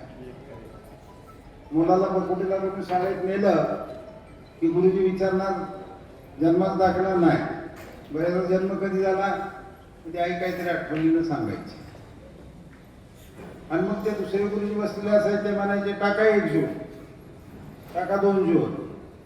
आणि मग तो मे महिना किंवा जून महिना किंवा जुलैमधल्या काही तारखा त्या आमच्या वेळच्या विद्यार्थ्यांच्या मी आता आम्ही जी ज्येष्ठ मंडळी आहोत आमच्या रेकॉर्डला त्या नोंदलेल्या आहे. आज आजच्या दिवसामध्ये इथं माझ्या कितीतरी मित्रांचा त्याचा वाढदिवस आहे. 2 जून, काल 1 जून बरेच वाढदिवस झाले, अजून 3, 4, 5, 6, 7 जून आहेत. परंतु तात्यांची ही वाढदिवसाची तारीख जेव्हा आम्हाला समजली, तात्या म्हणाले माझा वाढदिवस हा 2 जूनला आहे. तर मी तात्याला विनंती केली की तात्या तुमचा वाढदिवस आम्हाला मळाई ग्रुपच्या वतीनं साजरा करायचा आहे. आपण मळाई ग्रुपमधल्या कार्यकर्त्यांना तुमच्या नातेवाईकांना एकत्रित बोलू, थोडंसं विचार विनिमय आपण करू आणि विचारानंतर एकत्र बसल्यानंतर आपल्या ज्या काही चिंता असतात, दररोजच्या कटकटी असतात, त्या अनेक गोष्टी आपण विसरून जातो. तास 2 तास 3 तास अतिशय चांगल्या पद्धतीने व्यतीत होतात. मग तात्यांनी लगेच सांगितलं ठीक आहे मी माझा वाढदिवसाचा कार्यक्रम घेतो, पण आपण एखाद्या हॉटेलला साजरा करतो. बरोबर आहे ना तात्या? मग काही 1-2 हॉटेल बघून पण आले, आमचे भीमराव बघून आले, आणखी कोण बापू वगैरे सगळ्या मंडळी बघितलं. परंतु आमच्या सर्वांमध्ये असं ठरलं की बाबा हे आपलं हॉटेलमध्ये जाणं, तिथं मर्यादित जागा, त्या जागेमध्ये ते सगळे सोफस्कार आणि ते सगळं उष्णं हसणं, वेलकम, गुड बाय, आमचं तमकं सगळं म्हणणं, हे सगळं कृत्रिम जग आहे. ते आपण बाजूला टाकूया आणि आपण थोडंसं मोकळं चाकळं आपल्या घरी किंवा आपण आपल्या एखाद्या शाळेमध्ये याच्यामध्ये तुमचा वाढदिवस साजरा करतो. आमचे भीमराव आहेत, मानाजी बापू आहेत, ते सगळ्या मंडळींनी सांगितलं की ठीक आहे भाऊ तुम्ही म्हणता ते बरोबर आहे, आपण शाळेतच कार्यक्रम घेऊया. आमच्या पुढे 2 अडचणी होत्या. एक अडचणीवर तर आज आपण मात केलेली आहे. मध्ये ते विद्युत पुरवठा खंडित झालेला नाही, लाईट गेलेली नाही, ते सुदैवच आहे, सूचिन्ह आहे. आम्हाला असं वाटलं होतं की एखाद्या वेळेला घोटाळा होईल म्हणून जनरेटरची सोय करून ठेवली आणि ज्याची आम्ही चातकाप्रमाणे वाट पाहतोय तो पाऊस येईल का काय असं वाटत. 4 वाजता वातावरण तयार झालं होतं पण पाऊस काय आला नाही. तरी पण पलीकडे पर्याय हॉलची व्यवस्था आहे. पाऊस आला पाहिजे, पेरणी झाली पाहिजे. आमचे विकास भोसले बसलेत, मागास त्यांनी माझी बाईट घेतली शेतकऱ्यांना खरीप हंगामाबद्दल काय सांगणार म्हणून. तेव्हा या दोन्ही गोष्टी काय घडल्या नाही. त्याने आपला हा वाढदिवसाचा या ठिकाणी कार्यक्रम मोकळेपणानं आज या विद्यालयाच्या आदर्श ज्युनियर कॉलेजच्या प्रांगणामध्ये संपन्न होतो. या ठिकाणी गरुड सरांनी, खरं तर गरुड सर आता एक चांगले वक्ते झाले. मी अनेक वेळा सरांना सांगितलं की आता बाहेरचा वक्ता बघण्याची काही गरज नाही, तुम्ही फार परिश्रमपूर्वक सगळं तयार करून आणता आणि अतिशय शांतपणे लोकांना हे सगळं समजून सांगत असतात. तेव्हा गरुड सरांनी तात्यांचा सगळा जीवनपट आपल्या पुढे अतिशय व्यवस्थितपणे मांडला. मग त्यांचं बालपण असेल, शिक्षण असेल, त्यानंतर त्यांनी घेतलेले परिश्रम आपल्या मुलांना शिकवण्यासाठी ते असतील. नेव्हीमध्ये ते गेले आणि परत आल्यानंतर सामाजिक आणि राजकीय कार्यामध्ये कशा पद्धतीनं त्यांनी आपला एक अतिशय यशस्वी असा ठसा समाजावर उमटेल असा प्रयत्न केला. गरुड सर आपल्याला धन्यवाद आहे. अतिशय चांगल्या पद्धतीचं प्रास्ताविक आपण करून या कार्यक्रमाला एक चांगल्या प्रकारची दिशा आपण दिलेली. आपल्यानंतर नेव्हल वेटरन्सचे काही पदाधिकारी या ठिकाणी बोलले. मी अतिशय तन्मयतेनं ऐकत होतो, कारण तात्यांचं माझी इतक्या वर्षाची दोस्ती आणि या दोस्तीमध्ये 2-3 वेळा तरी तात्यांनी बांगलादेशी वॉर आणि त्याचं इलेक्ट्रॉनिक वॉरफेअर मला सांगितलेलं आहे. मी काही सैन्यात गेलो नव्हतो, NCC मध्ये होतो, पण ते काय फारसं नाही, मला NCC जमली नाही कॅप्टन दिवान. परंतु युद्धातल्या कथा ऐकण्यासाठी फार रम्य असतात. मी पुष्कळ पुस्तकं त्याच्याबद्दलची वाचलेली आहे. युद्धभूमीवर पत्रकारिता करणारे काही मंडळींचे सुद्धा जीवन आलेख मी त्याच्यामध्ये वाचलेले आहे की युद्ध हे काय असतं प्रत्यक्ष. 1971 सालच्या युद्धाच्या वेळेला माझं नुकतंच कॉलेज संपलेलं होतं. मी M.Com ला होतो आणि इकडून दक्षिण भारतातून ते वाहनं मोठ्या संख्येनं उत्तर भारताकडे चाललेली आम्ही पाहिलेली आहेत डिसेंबरमध्ये. आणि मुंबईवरती सुद्धा एअर अटॅक त्यावेळेला झालेला होता. अचानकपणे युद्ध भारताच्या बोकांडी बसलेलं होतं. तरी सुद्धा आपल्या देशाच्या बहादूर सैनिकांनी त्या आर्मीतले असतील, नेव्हीतले असतील, एअरफोर्समधले असतील, परंतु हे परक्याचं आक्रमण अतिशय खंबीरपणे मोडून काढलं. अमेरिकेचे राष्ट्राध्यक्ष निक्सन होते आणि अमेरिकेचं प्रत्यक्ष फार मोठं जे नेव्हल स्टाफ होता, एक आरमार होतं आणि जगात सगळीकडे त्याची भीती त्याच्या फार मोठ्या प्रमाणात क्रिएट केली होती. एंटरप्राइज या नावाचं 7वं आरमार, आणि ते 7वं आरमार आला आणि अशा रोजच्या बातम्या यायच्या. मग ते अरबी समुद्राकडे आलेलं आहे, ते हिंदी महासागराकडे चाललेलं आहे, ते बंगालच्या उपसागरातून बांगलादेश वारकडे येणार आहे. आणि भारत घाबरतो का काय? भारतानं तसं घाबरण्याची किंवा काहीच परिस्थिती नव्हती. इंदिरा गांधीजी, यशवंतरावजी चव्हाण अशी फार मोठी मंडळी अतिशय खंबीरपणे या परिस्थितीमध्ये पाय रोवून उभी होती. हे उभे होते कोणाच्या जीवावर? सैनिकांच्या जीवावर. पायदळ होतं आपलं. बांगलादेशमधून निर्वासित येत होते आणि बांगलादेशमध्ये मुक्ती सैनिक घुसत होते. खऱ्या अर्थानं बांगलादेशमध्ये गेलेले मुक्ती सैनिक हे भारतीय सैन्य दलामधील सैनिक होते आणि त्यांनी आपण बांगलादेश आणि पाकिस्तानला पाठ खिळखिळ केलेलं होतं. निर्वासितांचा लोंढा येत होता तरी सुद्धा युद्ध अतिशय जवळ येऊन ठेपलेलं होतं. अशा परिस्थितीमध्ये आपलं एअरफोर्स तयार होतं आणि विशेष म्हणजे अरबी समुद्र, हिंदी महासागराने बंगालच्या उपसागरापर्यंत लढण्यासाठी आपला आरमार तयार होता. छत्रपती शिवाजी महाराजांनी ज्या आरमाराचा पाया घालून दिलेला होता ते आरमार अतिशय खंबीरपणे होतं. कारण भारताला जो धोका होता तो पाकिस्तानमधून थेट भारत ओलांडून सैनिक इकडे येऊ शकत नव्हते, तर समुद्र मार्गे आणि एअरफोर्सच्या मार्गे, हवाई मार्गेच ते येऊ शकले असते. मला खांडे साहेबांनी सांगितलेलं ते ऐकल्यानंतर अक्षरशः अंगावर रोमांच उभे राहिले की 1971च्या वॉरफेअरमध्ये तात्या इलेक्ट्रॉनिक वॉरफेअरमध्ये गुंतलेले होते आणि त्यांनी त्यावेळेला सांगितलेले काही शब्द अजूनही आठवत आहेत की ज्या वेळेला सतरंज खाली पाकिस्तानच्या त्या वेसरवरील सैनिक पालथे तुम्ही झोपवले होते आणि तरी सुद्धा त्यातला एक सैनिक ज्यावेळेला उठून उभं आला त्यावेळेला तात्यांनी सांगितलं कांबळे नावाच्या सैनिकाला, कॅम्बल फायर. त्यानं फायर करायच्या तात्यांनी फायर करून त्या उभ्या राहणाऱ्या सैनिकाला खाली झोपवला. म्हणजे युद्धातला प्रत्यक्ष अनुभव तात्यांनी त्या ठिकाणी घेतलेला आहे. मी अनेक वेळा त्यांच्याकडून ते ऐकलं. आज या ठिकाणी त्या स्मृती पुन्हा जाग्या झाल्या आणि तात्यांच्याबद्दल दोघाही नौसैनिकांनी अतिशय उत्तम प्रकारची माहिती दिली. आमचे दुसरे अशफाक पटेल सरांनी जो मुद्दा सांगितला त्या मुद्द्यावरती मला थोडंसं बोललं पाहिजे. सैन्य दलामध्ये अधिकारी निवृत्त होतात, सैनिक निवृत्त होतात, मध्ये येतात आणि ते म्हणले ते बरोबर आहे. आपल्याला सैनिकांची गरज भासते, ते बॉर्डरवर भासते. आपल्या संरक्षणासाठी ते आपल्याला हवे असतात. पोलीस आपल्याला ट्रॅफिक कंट्रोल करायला हवा असतो.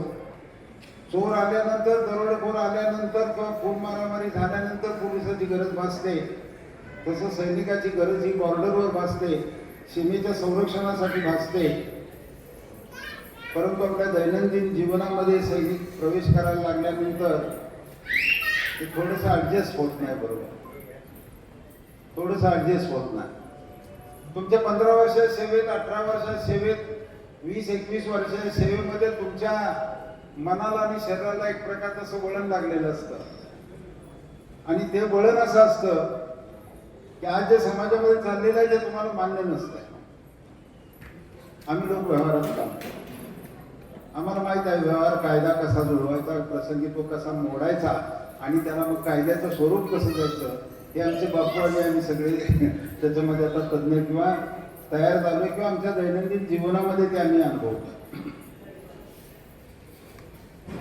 परंतु सैनिकाला असं वाटतं की असं का व्हावं, रस्ते डाव्या बाजून लोक का चालत नाही. एकदमच डाव्यापासून टेक ओव्हर करून पुढे जाऊन आणखी काहीतरी कसं बोलतात ही मुलं, हे त्याला पटत नाही. त्यामुळे त्याचा सात्विक संताप होतो. 70-80% सैनिक हा संताप आतल्यात गिळतात. ठीक आहे, सुद्धा जाऊ दे म्हणतो. पण काही जणांना तो राग सहन होत नाही आणि मग ते साहजिकच विचारतात. जेव्हा सैनिकी शिस्तीमधली व्यक्ती एखादी सहकारी संस्था चालवते किंवा सामाजिक एखादी संस्था चालवते, किंवा आमच्या धुमाळ सरांनी सांगितले किंवा हरिश्चंद्र पाटीलने सांगितले की तात्या राजकारणामध्ये आले, समाजकारणामध्ये आले, तात्या थोडं ऍडजस्ट करायला शिकले. बरोबर आहे ना? ऍडजस्ट केलं नाही तर ती संस्थाही चालणार नाही, ते काय होणार नाही. मी तुम्हाला सांगतो, कारण एका बाजूला हा असा भयंकर भ्रष्टाचारापासून ते वसिलेबाजीपर्यंत सगळा हा प्रवाह एका बाजूला वाहतोय आणि त्या प्रवाहामध्ये उलट्या दिशेने पोहणं म्हणजे साधी गोष्ट नाही मित्रांनो. तात्या अतिशय चांगल्या पद्धतीनं या दोन्ही गोष्टींचा त्यांनी समन्वय साधला आणि ज्या लोकांना हा समन्वय साधता येत नाही, फक्त सैनिकच नव्हे तर शिक्षक हे सुद्धा तसे सरळ मार्गी सन्मार्गी चालणारी व्यक्ती आहे. शिक्षकांना सुद्धा समाजामधल्या काही गोष्टी ऍडजस्ट करत असताना फार त्रास होतो, मनाला फार वेदना होतात, कळवणूक होते मनाची की हे असं का चाललेलं आहे. मी माझ्या शाळेत माझ्या विद्यार्थ्यांना सन्मार्गावर चालण्याचं शिक्षण दिलं, महात्मा गांधीजींची प्रार्थना शिकवली, साने गुरुजींची प्रार्थना शिकवली. असं असताना सुद्धा मी जेव्हा गेटमधून बाहेर पडतो त्यावेळेला हे असं का वेगळं घडतंय, आणि याचं उत्तर जगामध्ये आता कुणाकडेच नाही मित्रांनो, कुणाकडेच. जग एका अशांततेच्या किनाऱ्यावरनं चाललेलं आहे. जगे पर्यावरणाच्या अतिशय बिकट परिस्थितीकडे पावलं टाकतोय. जगामध्ये सामाजिक स्वास्थ्य आणि ज्या आपण प्रार्थना म्हणतो आता शाळेमध्ये नीती मूल्याच्या, ती नीती मूल्य आता सर्रास पायदळी तुडवली जात आहेत असं दिसायला लागलेलं आहे. फार मोठा अंधार झालेला आहे आणि त्या अंधारातून लोक चाचपडत चाललेले आहेत. आपण आता पाहिला असेल जयपूर आणि हा सबंध उत्तर भारतातला भाग आहे, तो 50, 51, 52 डिग्री पर्यंत तापमान गेलेला आहे. दिल्लीमध्ये 52.5 तापमान होतं. आपल्या इथं 44, 45, 48 तापमान झालं.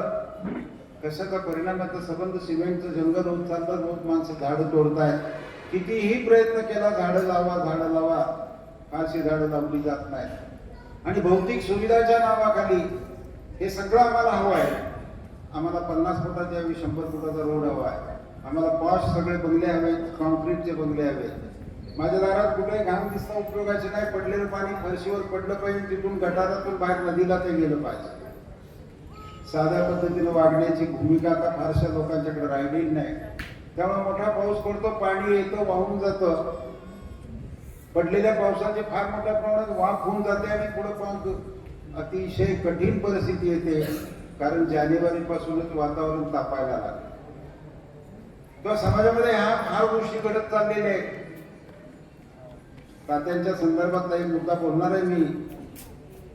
पण जसा हा संबंध पर्यावरण प्रदूषणाचा मार्ग चाललेला आहे, जंगल तोड चाललेले आहे, आगी ठिकठिकाणी लागतात, माणसाचं स्वास्थ्य बिघडलेलं आहे, आरोग्य बिघडलेलं आहे, शेतकरी वर्ग नाखुश आहे. आणि अशा सगळ्या परिस्थितीमध्ये तुम्ही आम्ही एका धोक्याच्या ह्याच्यावरून चाललेलो आहोत. समाजामध्ये आपण पाहिलं, आम्ही इथं कार्यक्रम घ्यायचं का ठरवलं, कशासाठी तुम्हाला सगळ्यांना इथं एकत्र बोलवलं. मित्रांनो, तुम्हाला इथं फक्त जेवणासाठी बोलवलं नाही. तुम्ही या, बसा, ओळखी करून घ्या. कोण आहेत तात्या, कोण आहेत तात्यांचं सुनबाई, तात्यांचा मुलगा काय करतो,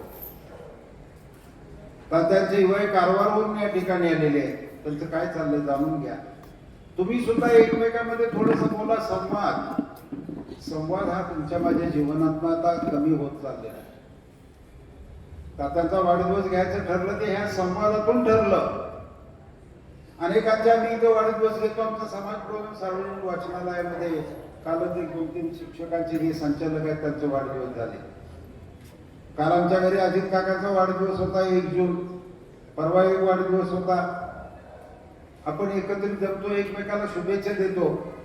तसं आपण आपल्या मलाही ग्रुपमधल्या जर कार्यकर्त्यांचे वाढदिवस केले काही दुसरं करायचं गरज नाही. तात्याने आज या ठिकाणी मनाच्या मोठेपणानं जेवणाची वगैरे सगळी व्यवस्था केली. तरी परंतु आपला उद्देश असा असतो की आपण एकत्र यावं, बसावं, एकमेकाशी बोलावं, चर्चा करावी, स्नेह वाढवा. दलाई लामाचं एक पुस्तक आलेच माझ्या वाचनामध्ये आलं, द आर्ट ऑफ हॅपीनेस. त्याच्यामध्ये दलाई लामाने सांगितलं जगातल्या सर्व धर्मांचा आदर करा, त्यातल्या सर्व मूल्यांचा आदर करा आणि सगळे लोक आपले आहेत असं समजा. क्षमा, विनयशीलता ही तुम्ही तुमच्या अंगी बांधवली पाहिजे आणि तुम्ही एकत्र बसला पाहिजे. एकत्र बसल्यानंतर, एकमेकाशी बोलल्यानंतर, तुमच्या मनातल्या भावना बाहेर काढल्यानंतर निश्चितपणे तुम्हाला स्वास्थ्य मिळेल.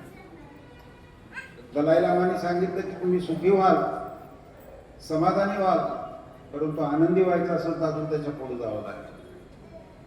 कारण आनंदी बाब एका उच्च पातळीवरची आहे अशी की जर तुम्हाला मनापासून आनंद झाला एखाद्या चांगल्या केलेल्या कृत्याचा, उदारपणे केलेल्या एखाद्या कामाचा, दुसऱ्याला केलेल्या मदतीचा, तर तो आनंद हा अतिशय उच्च कोटीतला आनंद असतो. आणि तो आनंद तुम्हाला दररोज संध्याकाळी झोपताना मिळाला पाहिजे की आज माझ्या दिवसात सबंध मी हे काम केलं. सायंकाळी झोपताना तुम्हाला निश्चितपणे कृतज्ञता व्यक्त केलीच पाहिजे. हाही कृतज्ञतेचा सोहळा आहे. तात्याने आम्हा सर्वांसाठी जे केलं, तात्या नेहमी या शाळेमध्ये येतात, शाळेला काही हवं नको विचारतात, शाळेला देणगी गरिबी त्यांना पाहिजे तो देतात. परवा सहज विषय निघाला तर त्याने कन्या शाळेला मुलींच्यासाठी म्हणून 2 कम्प्युटर दिले. त्यांनी कधी विचार केला नाही की कम्प्युटर केवढ्याला बसेल, किती रक्कम असेल, काय असेल, काही विचार केला नाही, त्यांनी दिले. दातृत्वामधला जो आनंद आहे, तो आनंद ज्या दिवशी त्यांनी कम्प्युटर दिले त्या दिवशी सायंकाळी त्यांना इतकी समाधानाची झोप लागली असेल, इतकं उच्च दर्जाचा आनंद त्यांना मिळाला असेल की त्याचं वर्णन मी करू शकत नाही. एवढा मोठा आनंद त्यांना त्या दिवशी झालेला असेल.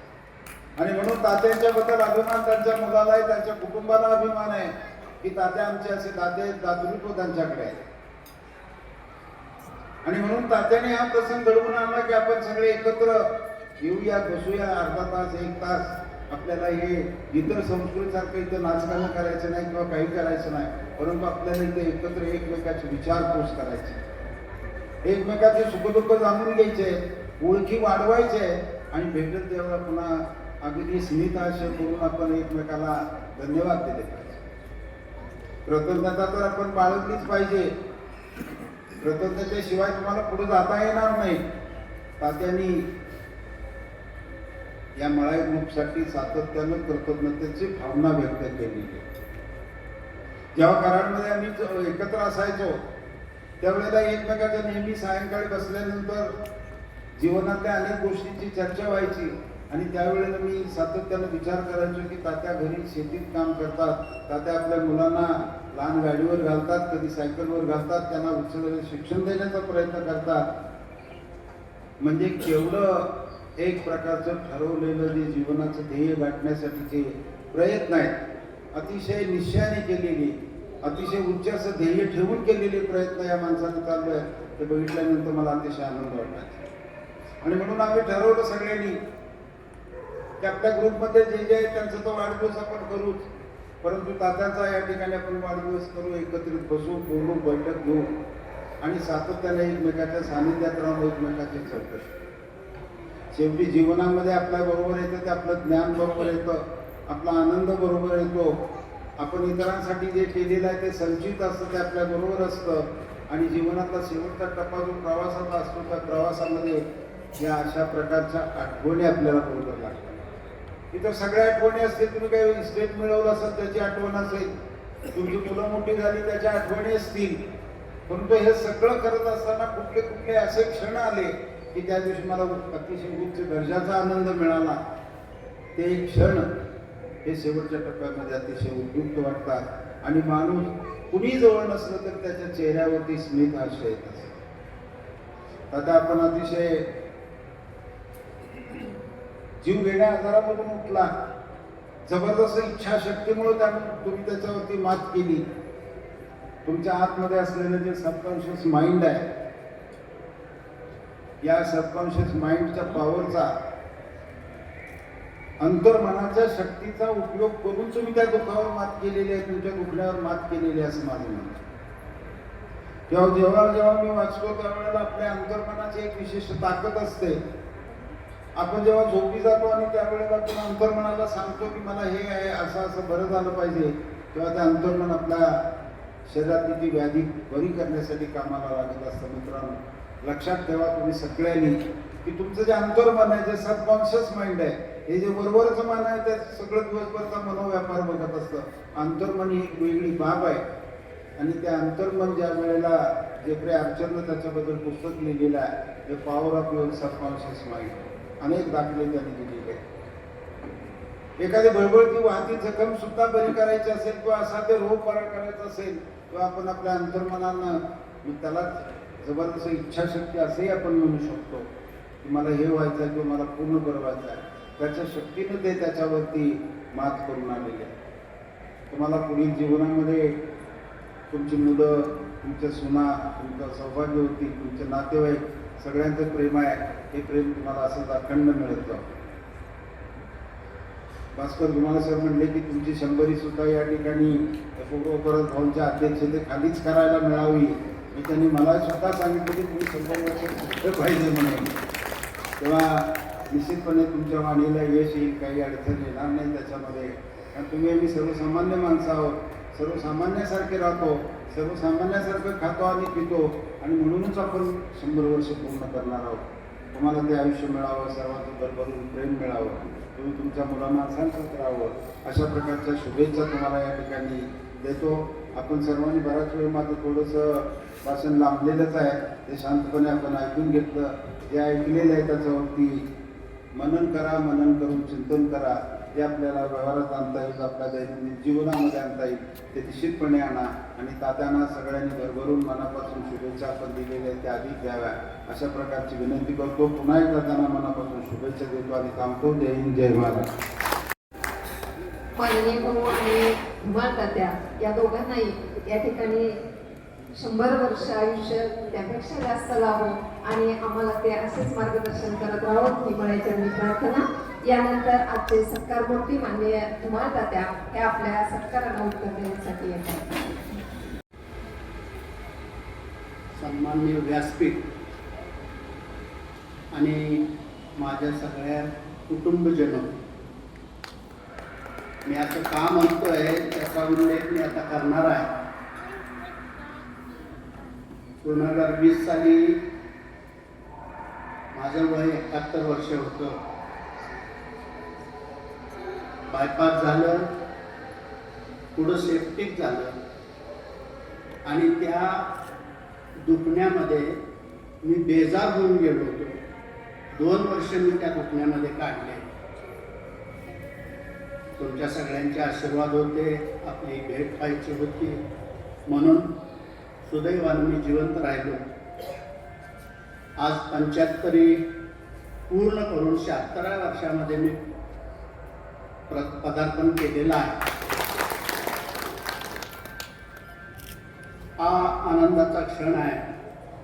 म्हणून मी माझे सगळे कुटुंबीय, माझी पत्नी, माझा मुलगा, सूनबाई, नातवंड आणि माझे नातेवाईक, याही माझी बहीण आलेली दिसते मला, आणि माझे सगळे नातलग इथं आलेले आहेत. तेव्हा तो एक कुटुंबाचाच भाग मी समजतो. माझं दुसरं कुटुंब आहे माझी भावकी, माझं गाव. मला त्या दोन्ही ठिकाणची पण बरीच लोक इथं दिसत आहेत, मी निमंत्रित केलेले आहेत. ते निमंत्रणाला मान देऊन इथे उपस्थित झालेले आहेत. तिसरं कुटुंब माझं SNV, सातारा नेव्हल वेटर्न्स.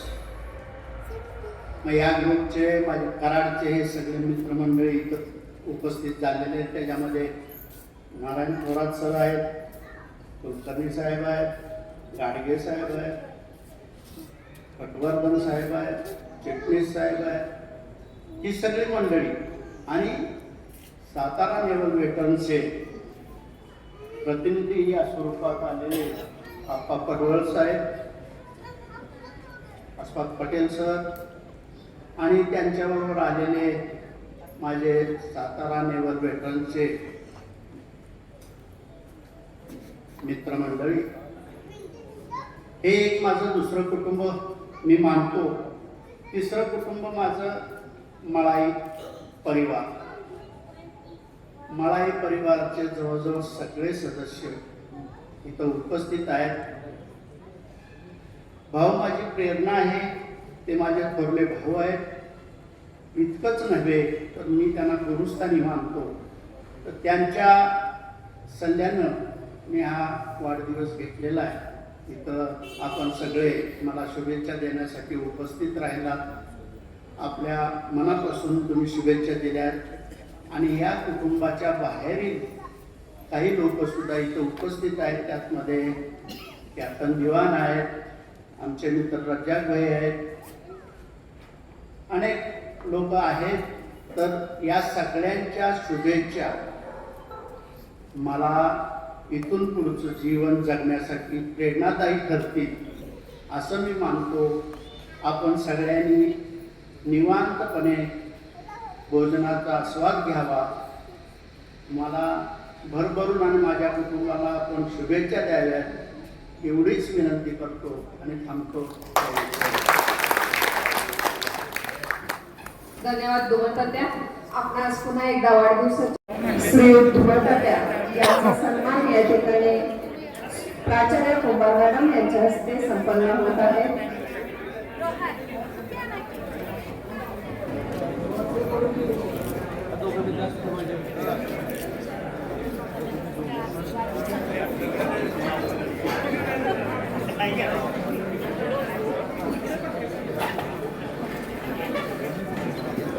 यानंतर आदर्श ज्युनियर कॉलेज मलकापूर यांच्या वतीने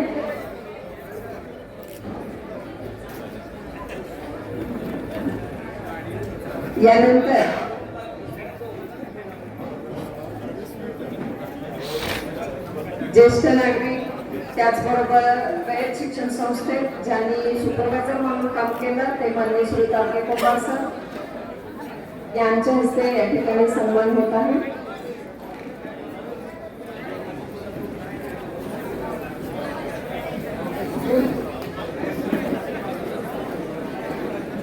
कराड तालुका जिमखाना असोसिएशनच्या वतीने माननीय श्री संजय दडाके सर, सुधाकर शिंदे सर यांच्या हस्ते सन्मान होत आहे.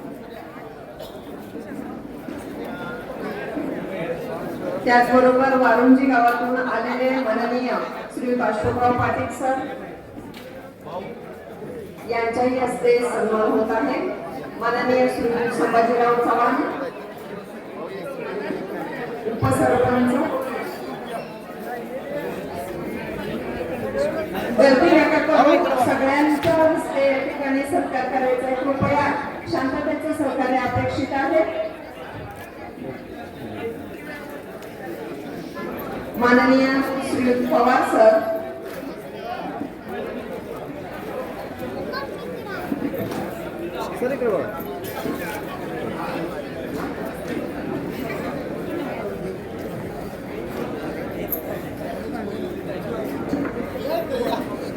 इकडे बघा एक मिनिट.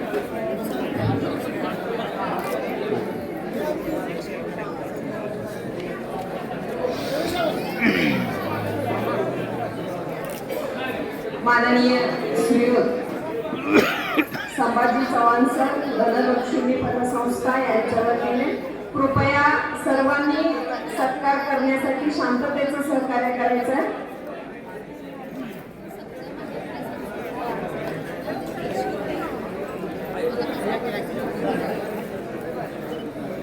धनलक्ष्मी पतसंस्थेचे व्यवस्थापक माननीय श्रीयुत चव्हाण सर यांच्या हस्ते या ठिकाणी सन्मान होत आहे. माननीय श्रीयुत विजय चव्हाण सर यांच्या हस्ते सन्मान होत आहे.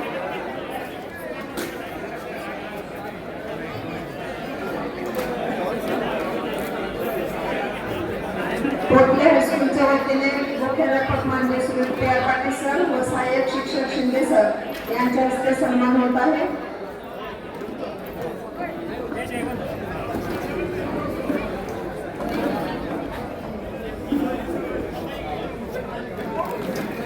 माननीय श्री एक मिनिट इकडं बघा. अजय पाटील सर यांच्या हस्ते सन्मान होत आहे. प्राध्यापक संजय थोरात सर आणि आरवी थोरात सर व्यासपीठावर यायचं.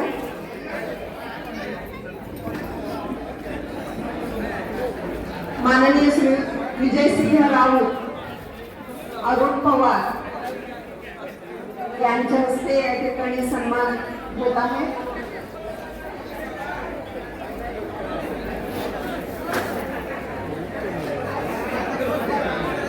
पाटील सर.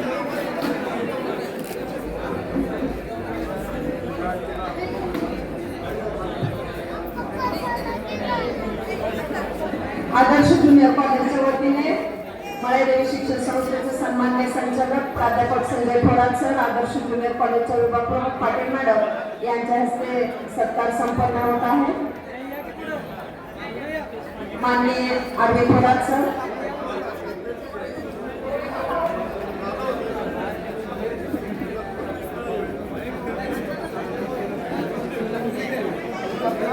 हा इकडे बघा.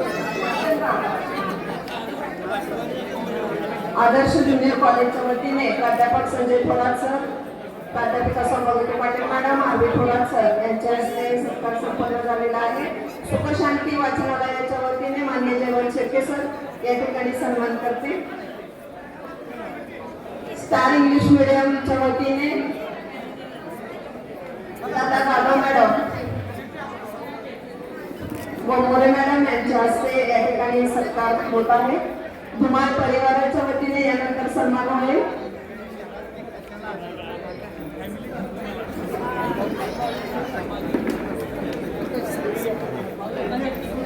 एक मिनिट.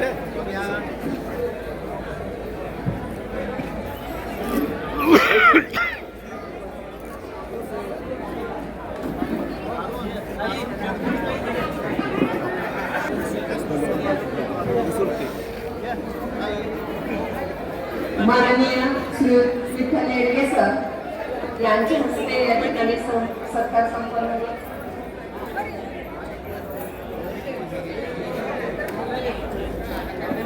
हा बघा इकडे बघा.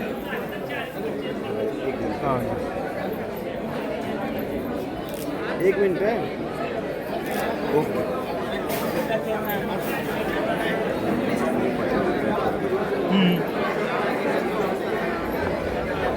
चालू आहे ना, खूप चालू आहे. जकीरवाडीचे ग्रामस्थ माननीय श्री अशोकराव पाटील सर, थांबा सर. फोटो घ्या. फोटो घ्या. थांबा. तात्यांची बहीण येडगे साहेब, यांच्या हस्ते चला या यांचा ठिकाणी फोटो घ्या. सन्मान होत आहे. यांचा फोटो. जमुना ग्राहक सहकारी संस्थेचे चेअरमन नांदनापूर यांच्या वतीने शेखर शेट्टे सर, अनिल शेट्टे सर, त्याचबरोबर जयवंत शेट्टे सर यांच्या हस्ते सत्कार संपन्न होईल. आदर्श ज्युनियर कॉलेजचे माजी प्राचार्य आर पाटील सर यांच्या हस्ते या ठिकाणी सत्कार संपन्न होईल.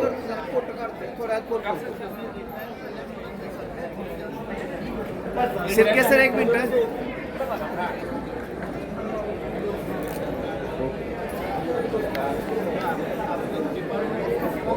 सत्कार त्यांचे झालेले आहे. त्यांनी कृपया पाटील सर जरा. हां.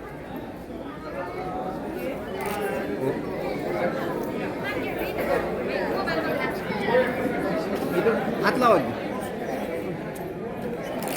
ओके. सत्कार संपन्न होत आहे. भोजनाची व्यवस्था केलेली आहे. पाहुण्यांनी प्रथम भोजनासाठी बसायचं आहे.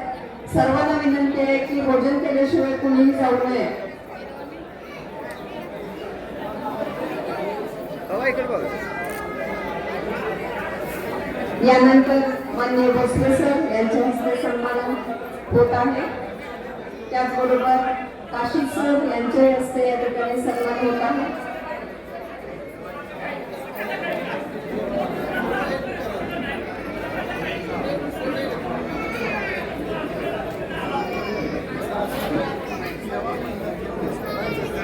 यानंतर माननीय सुरेश नाईक सर यांच्या हस्ते या ठिकाणी सन्मान होत आहे.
माननीय तात्यांचे पुतळे धुमाळ सर यांच्या हस्ते या ठिकाणी सन्मान होत आहे.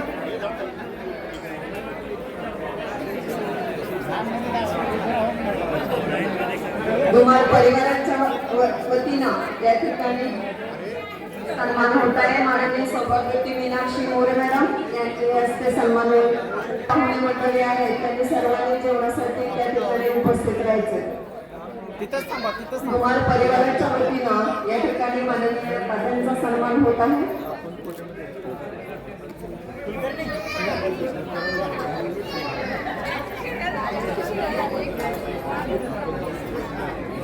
तात्यांचे सुनबाई त्याचबरोबर बहिणी या कुमार परिवारांच्या वतीने त्यांचा सन्मान होत आहे. बघा इकडे बघा.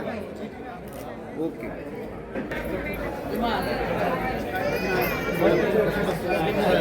हा बघा इकडे बघा. आदर्श प्राथमिक विद्यालय आकाशनगर येथील मुख्याध्यापक मान्य श्री शिंदे सर व सुतार यांचा हा इकडे बघा.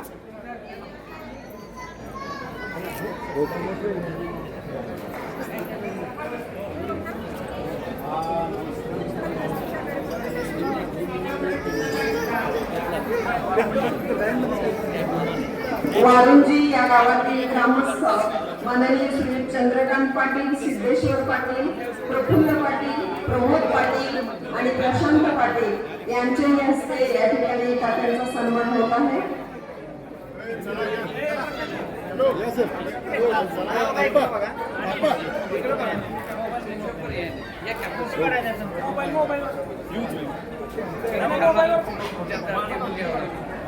वारुंजी ग्रामस्थांच्या वतीने या ठिकाणी माननीय तात्यांचा सन्मान होत आहे.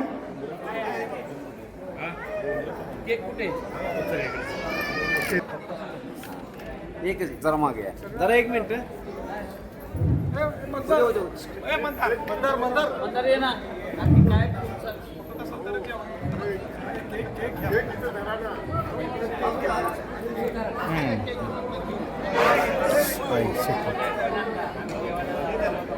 फक्त बॉक्स दारा पुढे बॉक्स दारा ना पुढे.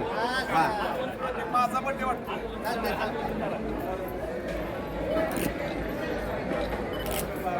एक मिनिट. ओके.